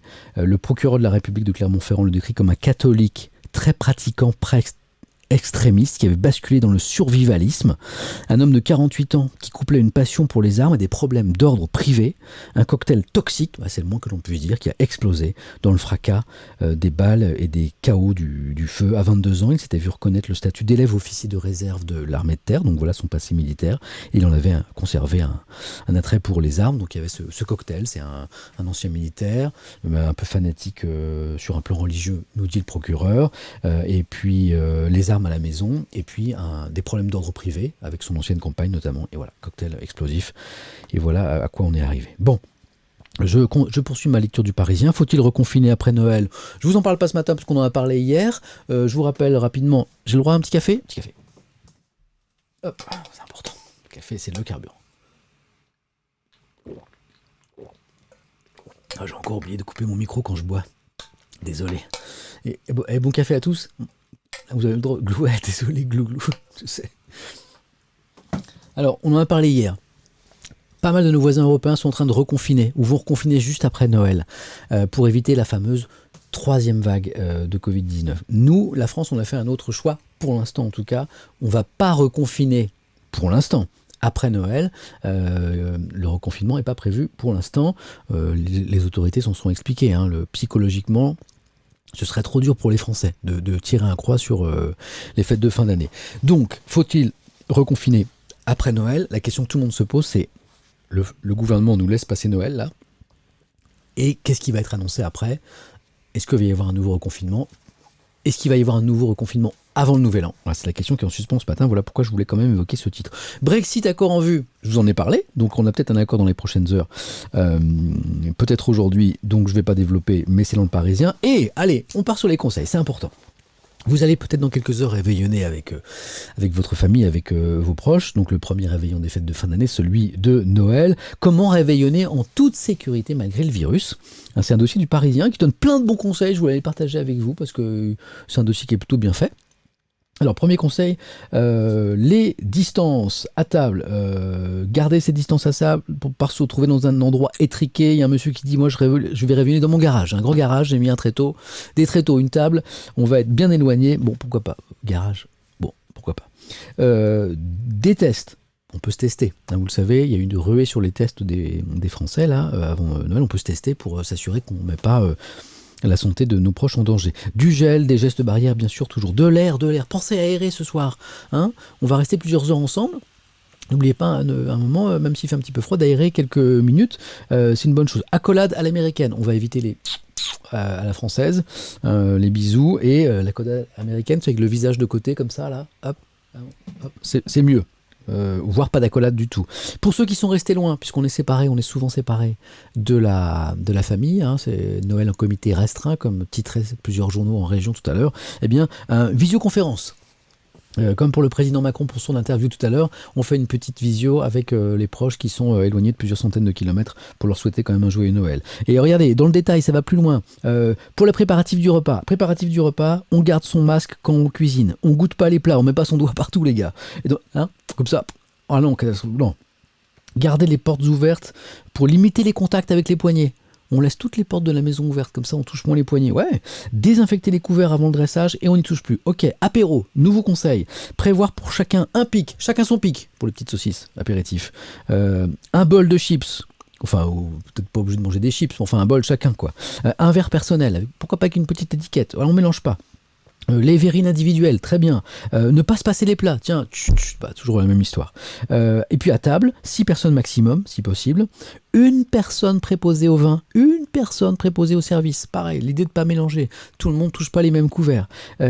Éloigner les convives, privilégier les dispositions en diagonale, comme sur le dessin. Vous voyez là, conserver son masque entre les plats, si possible.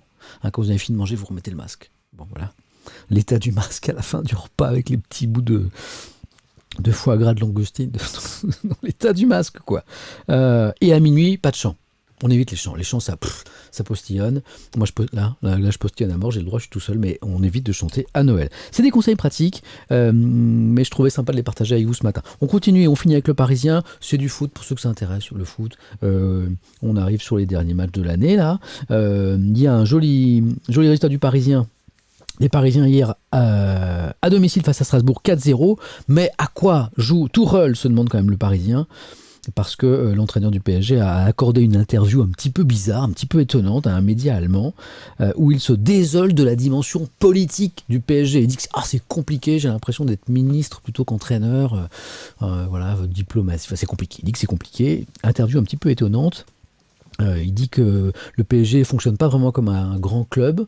Alors est-ce que ces propos lui ont échappé? Est-ce qu'il y a des arrière-pensées? Bon, c'est un peu tendu au PSG au niveau de l'entraîneur. Je vous montre le classement, je ne donne pas tous les résultats quand même. Hein. Vous n'êtes pas sur, comment je pourrais appeler cette émission si je faisais du sport. La matinée... comment je pourrais appeler ça? Tiens, si je faisais une émission sur le sport, comment je pourrais l'appeler? Allez, c'est à vous là. Mais ça existe l'équipe Téléfoot, la chaîne du foot, mais ça existe. La matinale sportive. Le Saint-Étienne. Ouais, mais ce serait peut-être trop pro. Le FC Étienne ou le FC Samuel. Hop, j'ai trouvé. Ok, c'est pas mal ça. L'humble matinale, la matinée échauffement. Vous êtes top. La matinée des pieds. Radio Bière Foot. Samuel Sport TV. e-sport avec un E pour Étienne. Ah, vous êtes géniaux. En fait, j'ai plus besoin de réfléchir. Quand je cherche une idée, il faut que je vous demande. FC Chibre, non, ça, j'ai pas le droit, ça. Vous êtes top. En fait, j'ai plus besoin de me poser des questions. Le beer pong, non. Je vais arrêter de lire le chat quelques secondes. Allez, je vous montre le classement. Ah, puis je vous fais mes réglages en direct. Vous savez, j'aime bien faire mes petits réglages en direct. Qu'est-ce que je voulais faire? La lumière. Là, j'ai pris le parti, vous savez, il y a débat là-dessus. Moi, j'ouvre mes rideaux. J'ouvre mes rideaux pour. On va pas jouer à GeoGuessr, vous avez pas cherché où j'habite. Parce que l'idée que Paris se réveille derrière moi, j'adore. Voilà. Et donc, on voit Paris qui se réveille. On a commencé tout à l'heure, c'était la nuit. Regardez là. Et puis, Paris s'éveille doucement, je trouve ça super. Du coup, moi, je modifie la lumière au fur et à mesure. Voilà, regardez. Je change un petit peu la lumière. Je suis un fou, moi. Voilà. Ouais. Attendez, je fais mes petits réglages. J'aime bien ce côté un peu artisanal. Ouais. Je me trouvais un peu jaune en fait. Voilà. Ce côté un peu, c'est l'ego du présentateur ça. Voilà. Bon, j'ai tout cassé, je sais pas si. Voilà. Bon, on reste comme ça. Allez. Désolé. Bon, quelle heure il est? 9h37, Paris s'éveille. Voilà. Le foot, le classement, le PSG qui avait été un petit peu accroché là. Hein, ça fait longtemps que le championnat n'avait pas été aussi disputé. C'est ça qui est intéressant quand même quand on s'intéresse pas au foot. Ces dernières années, le PSG ultra dominateur, et là c'est plus compliqué. Le PSG 3e sur le podium, mais 35 points avec la victoire d'hier. Donc tout près de Lyon, leader avec 36 points. Lille, 36. Il y a Rennes qui est 4e au pied du podium. C'était compliqué pour les Rennais récemment, mais là ça revient. Il y a une victoire de Rennes, je crois, hier. Sur quel score, je ne sais plus. Je vais vous retrouver le score. Voilà, les yeux ce matin. 1-0. 1-0 contre Metz. Mais 3 points. Et en bas, voilà, Noël qui aurait pu être plus sympa pour Lorient, Dijon et Nîmes avec 12 points, un petit peu largués par le reste du classement. Voilà, ça c'est pour le Parisien. Ah, aussi, Ricazaraï. Hommage à Claude Brasseur et puis hommage à Ricazaraï aussi qui est disparu, qui est morte hier, la chanteuse israélienne, franco-israélienne. Elle avait 82 ans. Hein, elle avait aussi écrit sur les bienfaits de la médecine naturelle. Ouais. C'était un personnage intéressant. Et Casari, ce matin, dans mon petit bonjour sur Twitter, quand mon fêtage d'anniversaire, j'avais passé un petit peu de. Comment ça s'appelle? Sans chemise, sans pantalon. Alors, je peux pas vous la passer parce que pour les raisons de droit, comme je peux peut-être vous en chanter quelques. Je vais chercher les. On cherche les paroles. Alors, vous allez vous moquer de moi parce que je vais encore aller sur Google. Alors là, j'étais avec la chanson sur les Playmobil tout à l'heure là, et on va alors parole. Je vais vous chanter comme ça. Si je chante, on est d'accord qu'il n'y a pas le droit. Sans chemise, sans pantalon. Alors, sans pantalon au singulier, je pense, hein, parce qu'en général on met qu'un pantalon ou des pantalons. Ah, on dit donc. Ouais. Alors c'est au singulier. Alors, je fais n'importe quoi. Je vais, ok, hein, j'ai le droit de chanter, ok. Alors, alors je me rappelle un petit peu de l'air. Vous me permettrez sans façon de vous présenter ma chanson, sans chemise, sans pantalon. À quoi bon pousser des hauts cris, puisque vous chanterez aussi, sans chemise, sans pantalon. Puis après, il y avait un refrain qui était repris en chœur par la foule. C'était ce soir, nous irons danser, sans chemise, sans pantalon. Ce soir, nous irons danser, sans chemise, sans pantalon. Panin, panin, pan. Bon, alors ça c'est top parce que j'ai suivi, parce que je suis cet univers depuis quelques mois avec beaucoup d'intérêt, tout ça a été très mystérieux pour moi il y a encore 9 mois, mais je m'intéresse beaucoup à l'univers du stream, et notamment de Twitch, et je sais que voilà, il y a un problème sur les droits des chansons. Et comment on fait? Parce que pour évoquer par exemple la mémoire de Rika Zaraï, cette chanteuse franco-israélienne, et ce tube sans chemise, sans pantalon, on devrait le mettre, le morceau, mais c'est compliqué pour des raisons de droit. Alors moi je me suis dit, de temps en temps je vais vous chantonner la chanson, voilà. Alors comme vous l'avez noté, je suis pas un grand chanteur. Anecdote qui m'a fait beaucoup de mal moi quand j'étais petit, cours de solfège, quand j'étais gamin comme beaucoup, et puis on chantait quoi. Alors, on chantait voilà, pour apprendre le solfège, et puis on chantait en groupe, hein. Puis un jour, un soir, la prof dit « Ah, arrêtez. Ouais. Puis alors, elle monte du doigt un premier élève. « Chante, toi, chante. Ouais, non, chante, toi, chante. Samuel, chante. Ok. Ah ouais, d'accord, oui. Alors tu vas... Non, arrête plutôt. Arrête de chanter là, et on va parler après. Voilà. Parce que bon, bah oui, je chantais super faux, et puis ça n'a pas beaucoup changé. J'hésite entre 2 octaves, c'est une catastrophe. Voilà. Mais bon, ça m'a fait beaucoup de mal. Ça m'a fait beaucoup. Ah, la tablette, oui, excusez-moi, la tablette est éteinte. Ça m'a fait beaucoup de mal. Voilà. Donc. Mais comme je suis quelqu'un qui aime bien positiver, ça m'a donné une idée d'émission. Un jour, je vais peut-être lancer un concept comme ça. Donc, un jeu de culture générale, genre question pour un champion, ou alors ça pourrait être une nouvelle épreuve dans question pour un champion. À un moment, je dois faire découvrir une chanson en la chantant. Et comme je chante super mal, c'est dur. Voilà. Et en fait, j'ai déjà commencé à jouer à question pour un champion avec ça. De temps en temps, avec les candidats, on cherche un chanteur, puis je leur dis mais si, puis je chantonne un truc. Je peux vous dire que jamais le candidat ne trouve, mais jamais. Donc c'est une espèce de blague. Voilà. Je chante pas très bien. Bon, on est rentré dans le détail du Parisien. On rentre dans le détail du Figaro. Est-ce que c'est le Figaro? Oui, c'est le Figaro ce matin. Bon. Je vous ai montré la une tout à l'heure sur le Noël tragique des chrétiens d'Orient, mais moi je vous emmène dans le Figaro Économie ce matin, 9h42, on est ensemble encore pour... faut que je me dépêche, on est ensemble on a commencé à 8h30, donc jusqu'à 10h, faut que je me dépêche. Le Figaro Économie ce matin, qui est donc le supplément quotidien au Figaro sur les questions économiques, est vraiment, moi que je le lis tous les matins, qui est super bien fait. C'est toujours intéressant, c'est l'économie, mais c'est aussi c'est aussi quelque part un regard sur notre société, parce que c'est l'économie qui nous impacte au quotidien. Voilà, c'est des articles vachement bien faits, je trouve, sur l'économie. Là, c'est sur les entreprises qui ne connaissent pas la crise. Comment? Ouais. Dans cette année 2020 qui a été si compliquée pour les grands groupes comme les PME, il y a des entreprises qui ont tiré leur épingle du jeu. Lesquelles? On y va. Citinox, bah oui, il a inventé, c'est un Français, hein, un distributeur sans contact de gel hydroalcoolique. Un truc tout simple, un truc mécanique manuel. Il y a un cylindre en fer, boum, on met le gel, on l'appuie avec le pied en bas, vous avez vu ça partout. C'est Citinox, ils en ont fabriqué 150 000, et pour eux c'était énorme. 150 000 distributeurs de gel fabriqués. Eurofin, c'est l'un des leaders mondiaux de l'analyse au service de la pharmacie, de l'alimentaire et de l'environnement. Activité dopée par la crise sanitaire, bah oui, les tests Covid-19, c'est notamment Eurofin. Et attention, le leader mondial, ou l'un des leaders mondiaux que j'évoquais là sur la question, il est français. Eurofin, c'est français. Cocorico, 16% de hausse du chiffre d'affaires. Moustache, c'est le vélo que vous voyez là. Vélo électrique. Bon, je vais pas vous faire un dessin. Le vélo électrique a le vent en poupe, et alors encore plus là pendant la crise sanitaire. Écoutez ça, donc Moustache, je fais pas de la pub, hein, je parle de plein de marques différentes, c'est pas de la pub. Le roi français du vélo électrique haut de gamme a réalisé une année record, nous allons dépasser les 100 millions d'euros de chiffre d'affaires. Waouh. Tout ça, c'est du vélo électrique haut de gamme. C'est français, c'est Cocorico. C'est 100 millions d'euros de chiffre d'affaires en 2020. 62 millions seulement en 2019. Vous avez vu c'est fou quand même. Le chicha, le vélo pour feignasse, normal que ça marche. Bon, bon les amis, non, c'est bien. Il vaut mieux faire du vélo électrique que pas de vélo du tout.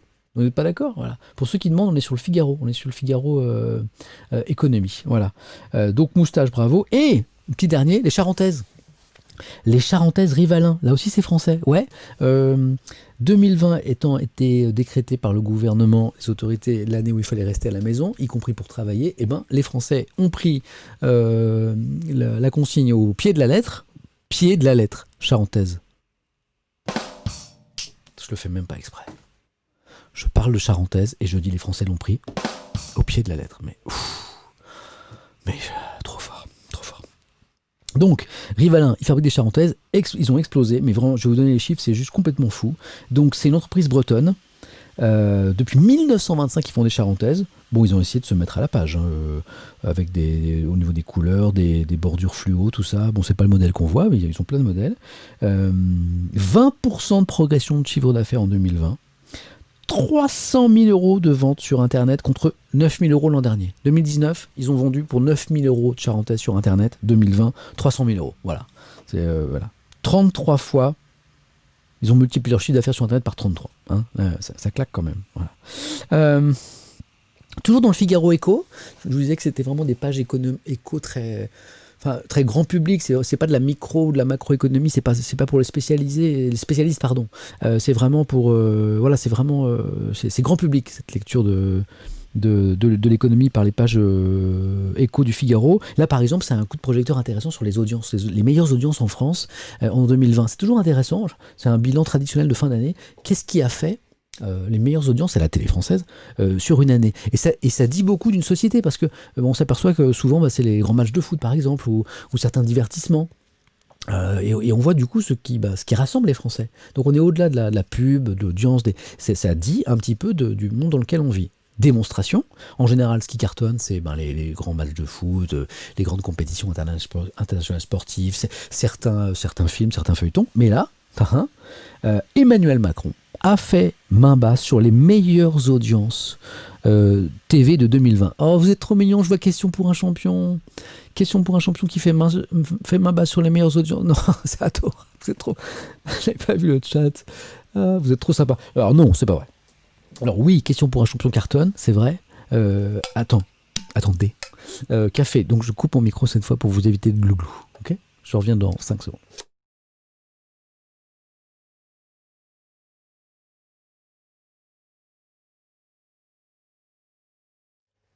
Pour ceux qui ne le savent pas, c'est tellement mon carburant. Café au lait sucré, par thermos entier.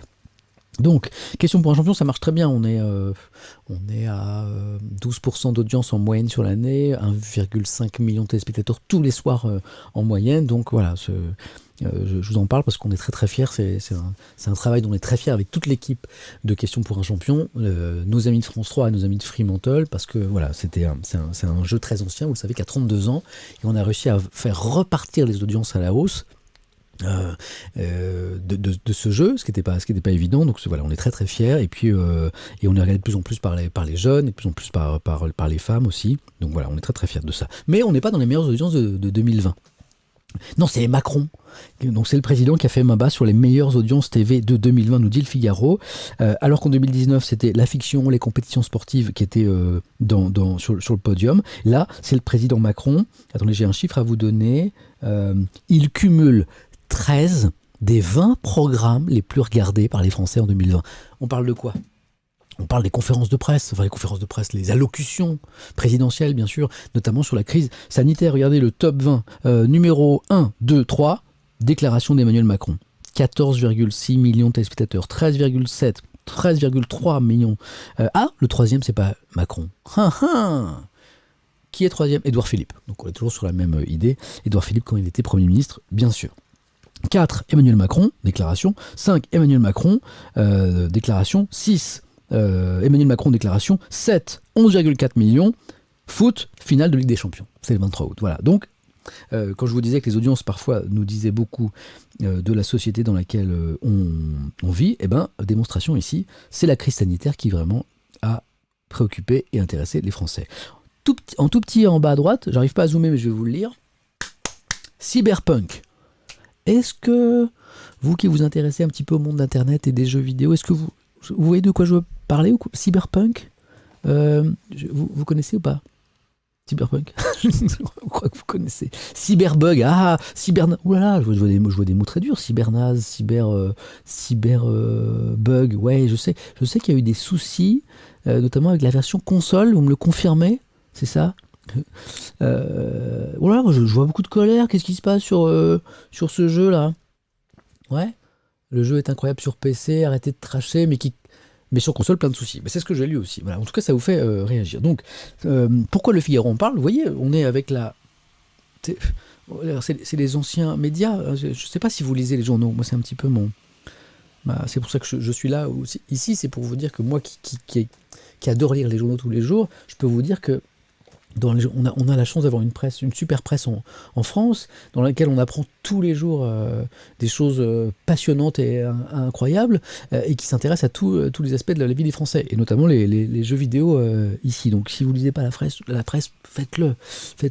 Vous verrez, c'est juste un bonheur. Donc Cyberpunk, moi j'apprends par le Figaro ce matin que il y a eu 13 millions de ventes pour Cyberpunk. Je lis le petit article. Malgré les vives polémiques entourant la qualité technique des versions consoles, et ils suivent le Figaro, le jeu vidéo Cyberpunk 2077 s'est vendu à 13 millions d'exemplaires en 10 jours. C'est l'éditeur du jeu qui affirme ça. Parmi les meilleurs lancements de ces dernières années, Sony a retiré le jeu de la vente sur ses consoles. Ah oui, le jeu sur console a carrément été retiré. Qu'est-ce qui s'est passé en fait? Ils ont pas bien préparé la version console, c'est ça? Vous allez m'expliquer ça, vous? Trop de bugs, le jeu n'était pas fini, ouais, c'est ça. Mais c'est bizarre que sur console ça fonctionne, alors que sur PC ça marche très bien. Bon, d'accord, ok. Mais c'est hallucinant quand même, vu les investissements. D'accord, ok. Ouais, je vois que certains me disent que oui, le jeu est sorti trop vite, peut-être, et il y a peut-être des pressions pour que le jeu sorte vite, pour qu'il soit peut-être prêt pour les fêtes, peut-être, pour la version console, hein, c'est ça? En tout cas, je vois que ça vous fait beaucoup réagir. Accélération à cause des investissements, d'accord, ok. Ouais, ça arrive. Les devs qui sont poussés. Ok, d'accord. Bon, j'apprends plein de choses grâce à vous. Voilà pourquoi. Dommage quand même, parce que maintenant, il y a un gros enjeu économique. Bon, ça n'empêche pas manifestement le succès de ce jeu. Je ne sais pas du tout de quoi il s'agit d'ailleurs. On a un petit peu de temps, 9h05. Ah, on termine dans... je voulais parler de ça avec vous, mais je ne vais pas avoir le temps. Je dois vous laisser à 10h ce matin, c'est-à-dire après 1h30 de stream. On va dépasser un tout petit peu. On ira à 10h... 5, 6, un petit peu de rab. Pourquoi? Parce que ce matin, pour ceux qui étaient là à 8h30, il y avait un petit décalage son-image que grâce à vous sur le chat j'ai réglé. Au début c'était totalement décalé et puis on a perdu quelques minutes. Je vous les rajoute en bonus à la fin. Donc Cyberpunk, ok. Ça c'est les pages écho du Figaro. Je reviens sur la une de Libé sur rétrospective de l'année 2020. Un très bon retour sur cette année 2020 à lire dans Libération aujourd'hui. Vraiment, si vous avez le temps de télécharger ou d'acheter Libé aujourd'hui, vous n'allez pas regretter parce que ce dossier sur 2020 est super bien réussi. Édito signé ce matin, son nom est là, Luc Levaillant de Libération, sur cette année si particulière. La France de 2019 se serait tapé les cuisses si on lui avait fait valoir que 12 mois plus tard, elle porterait sans ricaner ni ronchonner un masque bleuté qui la priverait de toute interaction avec ses voisins. C'est pas vrai ça, hein? Si on nous avait dit un an avant, les gars, vous savez, dans pas longtemps, on va tous porter des masques, on va être confinés à la maison, pour le travail ça va être compliqué, il y a un virus qui va être mondial. On vous aurait dit ouais, joli film de science-fiction, joli scénario de jeu vidéo par exemple, mais jamais de la vie. Eh ben si, c'est arrivé. Fin de l'édito, je vous lis ces derniers mots. On rêve de sortir maintenant, de s'unir, de s'embrasser goulûment, carrément, hein, de festoyer à grand béco, de danser sur les braises du volcan et de postillonner face au vent. J'adore cet édito. Pour autant, cette épreuve traversée, c'est pour ça que je voulais vous lire ces quelques mots. J'aime bien ce qu'écrit Luc Levaillant ce matin dans Libé. Pour autant, cette épreuve traversée, témoigne de la capacité d'adaptation ahurissante d'une espèce régulièrement regardée pour ses pulsions meurtrières. Là, on parle de l'espèce humaine, hein, pour ceux qui ne suivent pas, pour ceux qui n'ont pas pris assez de café ce matin. En 2020, même si cette espèce humaine a pu délirer en complotiste, l'espèce humaine a surtout fait preuve de solidarité, de résistance, de courage, de patience, d'inventivité et même de génie. Et moi, je suis assez d'accord. Moi qui aime plutôt voir, c'est ma philosophie, je suis en train de perdre ma carte d'acquisition là. Et, ouais, j'ai appris un nouveau mot il y a quelques jours, j'ai une carte d'acquisition. C'est pour vous montrer le contenu de ma tablette. Moi qui aime bien voir le verre plutôt à moitié plein que vide, qui essaie plutôt de voir le positif dans l'actualité, ce qui n'est pas évident tous les jours, je trouve qu'effectivement, au niveau national comme international, face à l'adversité, face à cette crise, l'humanité a témoigné aussi de belles choses. Entraide, solidarité et parfois génie. Notamment les scientifiques, bien sûr, qui ont travaillé sur le vaccin. Alors, Libération revient sur quoi ? Ah oui, sur les grandes dates. Les grandes dates, je vous fais ça rapidement. Bon, il y a eu le premier cas en Asie à Wuhan. C'était un monsieur chinois âgé, à la santé fragile. C'était au début de l'année, c'était la première victime. Puis après, c'est allé très vite. En février, l'Italie sous cloche. Et à l'époque, je me rappelle, on se disait, bon, bah, c'est en Italie, ça va. Non, mais ça va pas arriver chez nous, ça. Allez, 12 mars, boum, confinement à la française. À l'époque, on parlait d'un confinement de 15 jours. Vous souvenez-vous-en. 11 mai, déconfinement, acte 1. On se refait l'année 2020, mais super vite, là, grâce à Libé. Regardez, le dossier, il est super bien fait. 11 août, course au vaccin lancée. Voilà. 28 octobre, la France reconfinée. Deuxième confinement. 11 décembre, bah, c'est là, il y a quelques jours. 11 décembre, c'est intéressant. Quand on disait qu'il y avait des choses sympas en 2020. Hey, un répit pour le climat. Pourquoi y a-t-il des bonnes nouvelles au milieu de tout ça ? Le 11 décembre, le Global Carbon Project annonce que les émissions de CO2 ont connu une baisse de 7% en 2020.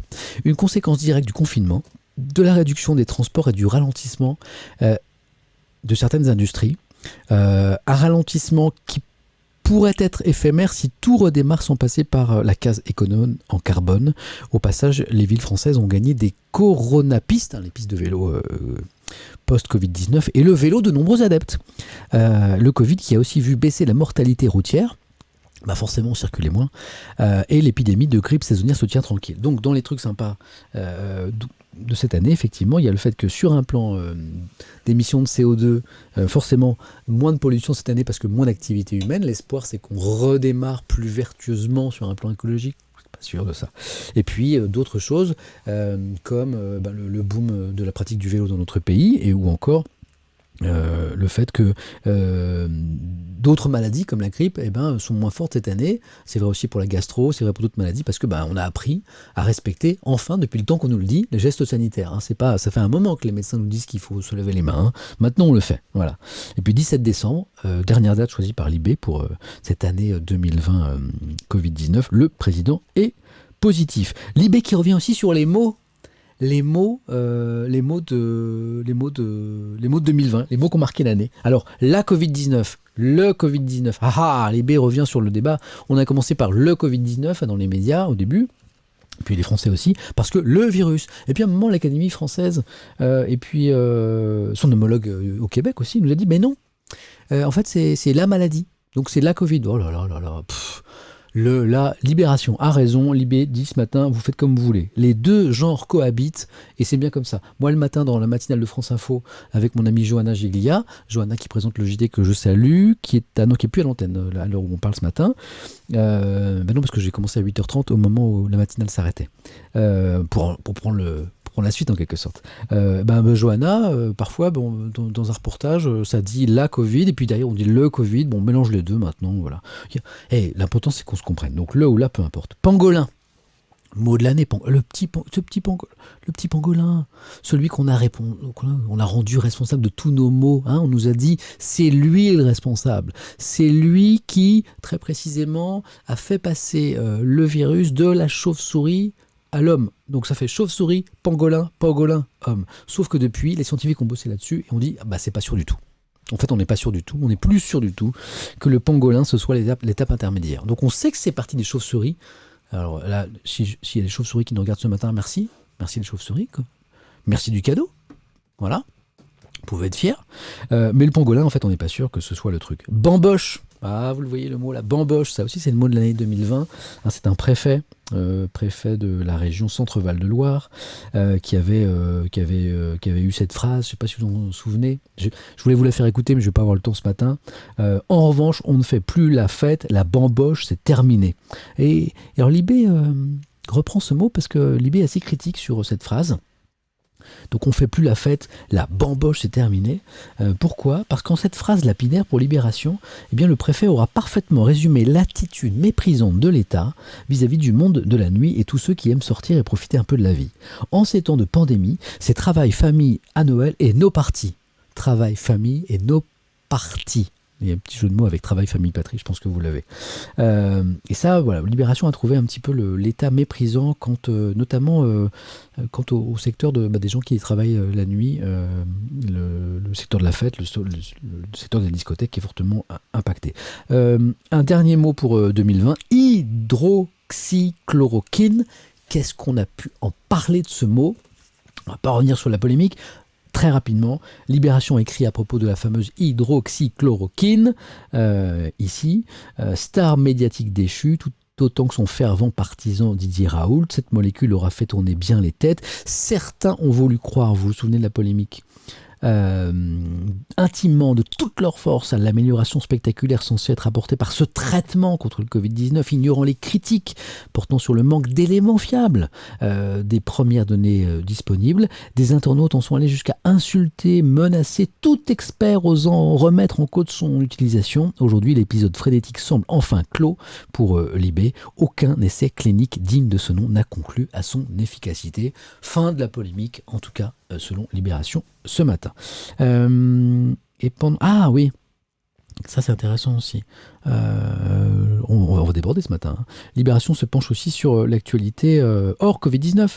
Qu'est-ce qui s'est passé en 2020 ? Vous voyez que vraiment, si vous avez... comment ça coûte Libération ? Vous allez voir. De mémoire, c'est 1,40€ peut-être. Il est où mon Libé ? Tac. 3, oui, donc 3 euros. J'ai loupé quelques augmentations. Si vous avez 3 euros, 3 euros à dépenser ce matin, franchement, Libé, c'est vraiment ce matin extrêmement riche avec ce retour sur 2020. Donc, le reste de l'actu en 2020, à part Covid-19, l'affaire Griveaux, la divulgation des vidéos intimes du candidat à la mairie de Paris, Benjamin Griveaux, vous vous souvenez ? Je ne vais pas vous passer la vidéo. Non. L'actrice au César, Adèle Haenel, qui s'est levée de la série, qui s'est cassée en fait. Haenel se lève et se casse, vous vous rappelez, parce que Polanski avait été distingué par les Césars pour son dernier film. L'infréquentable Polanski écrit Libé, et 3 mois après son témoignage comme victime d'agression sexuelle par un autre cinéaste, eh bien Adèle Haenel a quitté la salle en trombe. Rappelle Libé, vous vous souvenez de l'image peut-être à l'annonce du prix du meilleur réalisateur. Goodbye Donald Trump, c'était aussi une des actus importantes de 2020. Et puis, vous voyez, il n'y a pas que le Figaro qui s'intéresse aux jeux vidéo. Animal Crossing, c'est dans les choses importantes de 2020 pour Libé. Tandis qu'en mars, le monde se calfeule, débarque un jeu à l'esthétique ronde et chaleureuse qui propose de bâtir une société sur une île déserte. Animal Crossing, politique et marque ne tardent pas à investir les lieux pour être dans le coup. Écoulé à plus de 26 millions de copies, le phénomène constitue pour toute une génération une porte d'entrée dans le jeu vidéo. Évidemment, je n'ai pas joué à Animal Crossing, j'ai joué à rien cette année, j'étais un peu trop occupé. C'est bien Animal Crossing ? C'est bien ou pas ? C'est bien. Ça a sauvé. Ouais, d'accord. La vraie origine. Super bien. Ouais, d'accord. Ok. Ouais. Bonjour, amis de l'île de la Réunion. Bonjour. Je vois qu'on nous regarde depuis l'île de la Réunion. Le jeu le plus family friendly. Ok, super. C'est bien pour le confinement. Ouais. D'accord. C'est trop mignon. Faut demander à Denis Brognard. Aïe, c'est un spécialiste, Denis. Ok. D'accord. C'est bien pour le confinement. Ok, c'est bien tombé. D'accord. Je vois qu'il y a eu un. D'accord, c'est intéressant. Ma mère de 50 ans ne joue qu'à ça. Bon, écoutez, je vais peut-être m'y mettre le jour où j'ai du temps, ce qui n'est pas prévu. Je vous disais, Libération, rapidement ce matin, c'est un journal que j'aime bien, notamment pour sa science des titres, souvent de magnifiques titres, de magnifiques jeux de mots.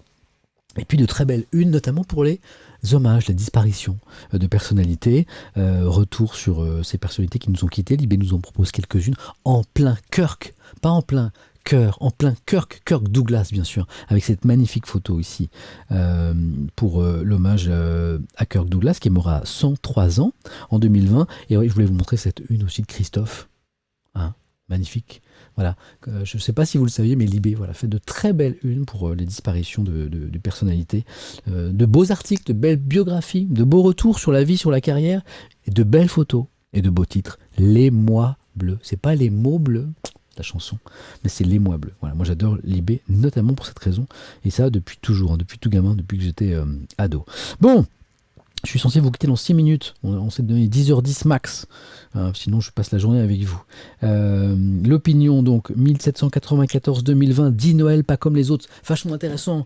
L'opinion, 2,80 €. Vous avez 2,80 €. Vous avez 3 €. Hop, vous pouvez acheter Libération et l'opinion. Parce qu'il y a ce dossier intéressant dans l'opinion. 1794-2020, dit Noël pas comme les autres.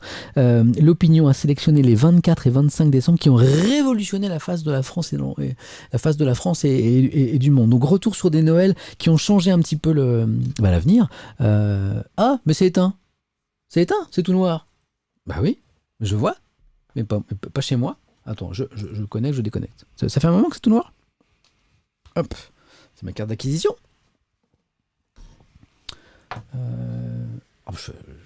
Aucun signal. Ah zut, là je suis... Ah zut, bah ouais, qu'est-ce qui se passe? C'est incroyable. Ça va être, c'est tout noir. Bah oui, 10h05, c'est la fin comme prévu, c'est sûr. Il y a un truc, ouais. Qu'est-ce qui se passe? Bon, vous avez une seconde? Bah maintenant vous êtes habitués. Je vais vous mettre un petit peu de musique. Toc, toc, toc, toc, toc. Et je reviens, je vous règle ça.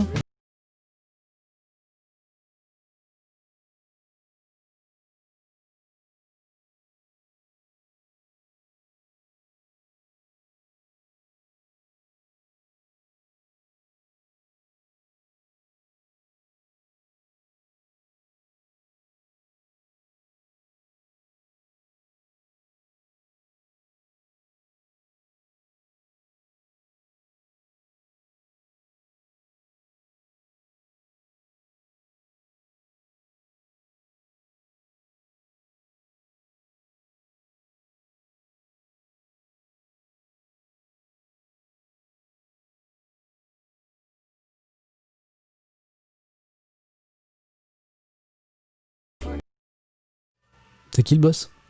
C'est qui le... Mais vous avez vu quoi? Le Padawan Samuel formé par le maître Jedi Étoile. Mais c'est folie, on est d'accord que c'est revenu? On est d'accord. Pour ceux qui ont raté le premier épisode, je démarre le stream, décalage image-son, oh la panique. Je sais rien faire de tout ça, moi, avec tous ces boutons lumineux autour de moi. Allez, je me calme, je prends sur moi, je vous mets un peu de musique, je règle le problème. Et là, boum, la tablette nous lâche. Je me dis, bon, je pense que ça sent la fin du stream. Et j'ai réussi à vous la remettre. Oh, je suis tellement fier. Merci Étoile pour la formation express. Voilà, je suis trop fier de moi. Bon, parfois je vais vraiment cracher le truc. Hein. Allez, il nous reste 3 minutes. On se dépêche. Les Noëls hors normes qui ont marqué l'histoire. 1979, regardez, c'est en haut à gauche. Ariane propulse l'Europe dans les étoiles. 79. Je suis sûr qu'il y en a plein qui n'étaient pas nés. Ariane 1, le 24 décembre, elle décolle avec succès de la base du centre spatial guyanais de Kourou. Ariane qui donnera en 1980 son nom au consortium européen Ariane Espace, hein, bien sûr ça vient de là, qui fera des petits avec Ariane 2, avec Ariane 3, Ariane 5 et qui permettra à la société de devenir le numéro 1 mondial du transport spatial. Ça se passe un 24 décembre 1979, donc Noël décisif. 1990, 24 ou 25 24 décembre, la naissance du web. D'Internet, le web est live, l'histoire est géniale. On est au CERN. Le CERN, c'est... Je le sais, c'est... l'Organisation Européenne pour la Recherche Nucléaire. Ouais, c'est ça.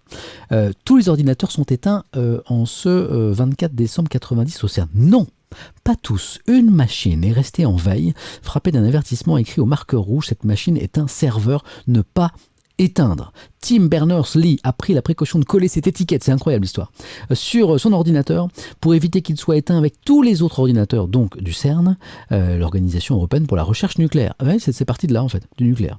Et pour cause, son ordinateur héberge le premier site web, le premier serveur web au monde, info.cern.ch. On est en Suisse. Cela fait plusieurs mois que l'informaticien britannique travaille avec l'aide d'un Belge qui s'appelle Robert Kellio sur le développement de World Wide Web, le premier navigateur web et éditeur HTML. C'est fou, non ? Juste avant la fermeture du centre de recherche pour les fêtes, les deux ingénieurs ont établi la première communication entre un client et un serveur web sur Internet. Concrètement, eh bien, ils accèdent à la première page web sur le premier serveur web avec le premier navigateur web. C'est quelque chose, non ? Noël 90. Donc, moment historique, d'accord. Voilà. Et puis, on apprend dans l'article que le créateur de World Wide Web, donc, avait envisagé un temps d'appeler ce système Mine of Information, une mine d'information, mais c'est ravisé, considérant que moi, M-O-I, ça donne moi, c'est un petit peu égoïste. Voilà. Le web aurait pu s'appeler le moi. Bon, on continue à surfer sur le moi, sur le web. On termine dans très peu de temps. Alors, je vais aller plus vite. Écoutez, on touche quasiment à la... le timing est parfait. On va quasiment pas dépasser parce qu'on a vu la presse nationale. On est ensemble depuis 8h30. On a vu la presse régionale et je vous montre le petit plaisir de fin. Le magazine, qu'il ne faut pas forcément lire tous les jours, mais c'est rigolo de le découvrir, un petit peu spécialisé ou un petit peu... voilà. Ici Paris. Bon, Ici Paris, c'est un hebdomadaire qui s'intéresse à la vie plutôt des people, quoi. C'est un peu ça. C'est un hebdo. Et alors souvent, ce qui est drôle, c'est que les titres, mais ils claquent, quoi. C'est waouh, non, c'est sérieux. Waouh, mais qu'est-ce qui se passe, quoi. Jean-Luc Reichmann, une dangereuse addiction. Là, tu te dis merde, quoi. Il est super sympa, Jean-Luc Reichmann, qu'est-ce qui lui arrive ? Mais c'est pas du tout son genre. Mais addict à quoi ? T'as envie de lire, t'as envie de l'acheter. Bon, alors tu l'achètes. Alors tu te dis, ouais, mais non, quoi. T'es un peu inquiet, quoi. Dangereuse addiction. Alors tu lis l'article, puis t'es de plus en plus inquiet, en fait. Alors je lis. Ce qui semblait n'être au départ qu'un jeu pour l'animateur a peu à peu basculé dans l'obsession. On a envie de lire. Depuis quelque temps, ses proches, ses collègues assistent impuissants à la descente aux enfers de l'animateur. Pour lui, c'est devenu une addiction. Ça l'a poussé à faire des choses plus que discutables. Il s'est mis à en parler à la télé, il ne cache même pas ses activités. À un candidat de son jeu, il a lancé... Vous avez vu, je fais des trucs pas très catholiques de temps en temps. Avant d'ajouter cette précision, de temps en temps, c'est dans mon lit, je fais des trucs un peu bizarres. Alors sur les réseaux sociaux, les commentaires se sont enflammés, dit le journal. La polémique fait rage, mais Jean-Luc Reichmann n'en a cure et il ne change rien. Il continue, quitte à s'exposer à une critique de moins en moins indulgente. Même son fils l'a interpellé. Il dit « Papa, tu fais n'importe quoi !» Dans quel méandre est-il tombé ? La drogue ? L'alcool ? Le jeu ? Non. Et là, on va savoir. Quel est ce mal qui a frappé Jean-Luc Reichmann ? Suspense. 2 fois, parce que c'est un très gros suspense. Dans quel méandre est-il tombé ? Il a sombré dans un mal nouveau. La surcommunication. Un fléau des temps modernes sur lesquels se penchent désormais bon nombre de spécialistes. Jean-Luc a découvert TikTok. C'est ça en fait. Il a découvert TikTok. Donc il fait des vidéos, il raconte ça. Il fait des vidéos rigolotes sur sa vie et tout ça. C'est ça la dangereuse addiction de Jean-Luc Reichmann. C'est tout. C'est tout.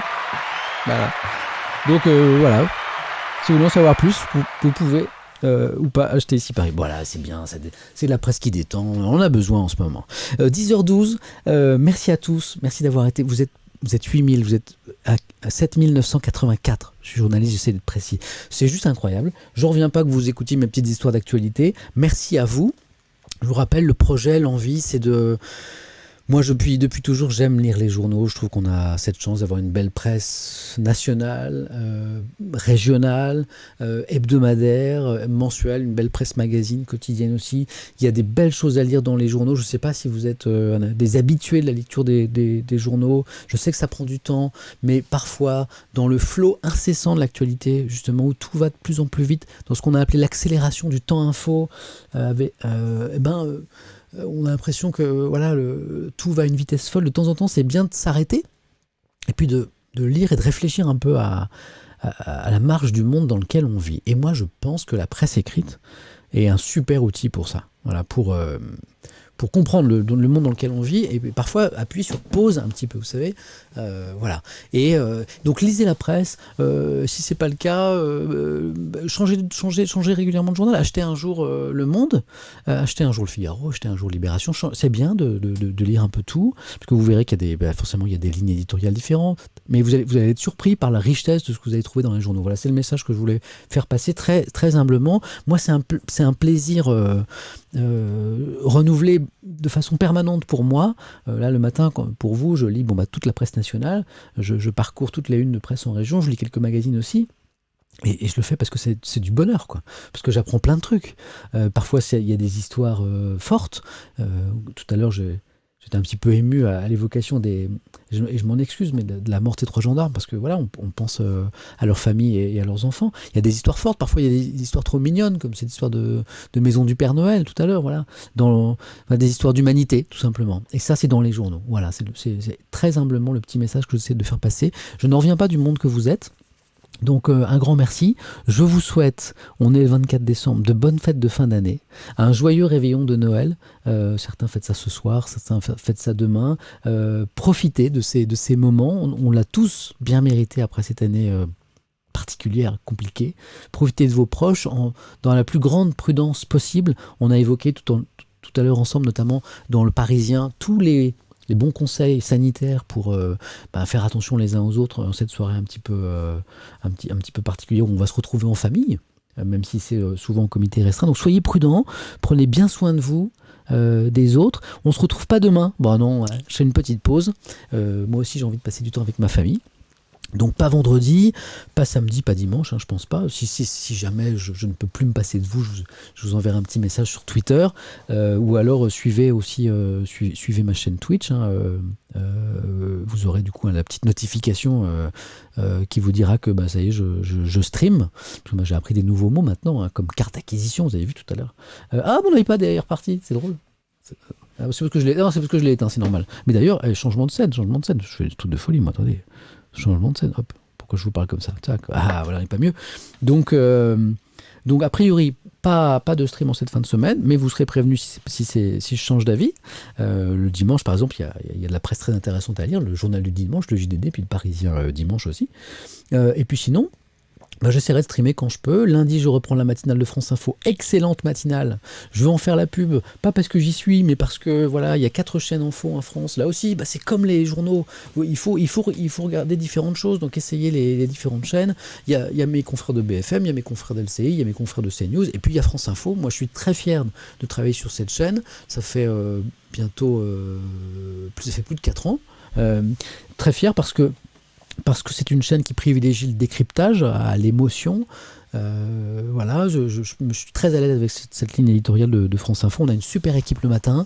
Je salue Johanna, ma partenaire de JT, qui est juste une journaliste géniale, et toute l'équipe. On a vraiment formé une belle équipe le matin.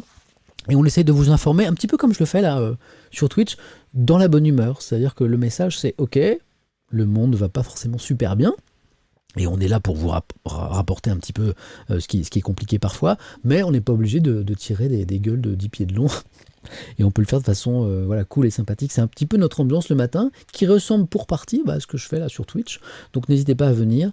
On est sur France Info, sur le canal 27 de la TNT, de 6h30 à 8h30 chaque matin. Voilà, 2 heures d'actu dans la bonne humeur. Et je reviens lundi. Et puis dans la foulée, après la matinale, peut-être que de retour à la maison, donc plus tard que d'habitude, on ne sera pas 8h. Là, c'était exceptionnel en cette première semaine. Il était, donc j'ai streamé à 8h et puis là à 8h30. Ce sera plus tard, puisque moi je termine ma matinale à 8h30. Donc peut-être qu'en revenant à la maison après, je sais pas, sur le coup de 9h30, sur le coup de 10h, peut-être que je vous proposerai une petite revue de presse à la cool, comme ça aussi, histoire de passer un moment ensemble. À nouveau, bonne fête, prenez bien soin de vous. Merci à tous vraiment d'être là, de partager ces moments avec moi. Et je vous dis à très bientôt ici, ou sur la matinale de France Info, ou sur Question pour un champion, bien sûr, qui ne s'arrête jamais. Voilà. Bonne journée et joyeux Noël à tous avec un petit peu d'avance. À très bientôt.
I was fine when I woke up in the morning, and now my heart trying to beat right out my chest. Caught a vibe when you showed up, went unspoken, and now I'm not gonna sleep till you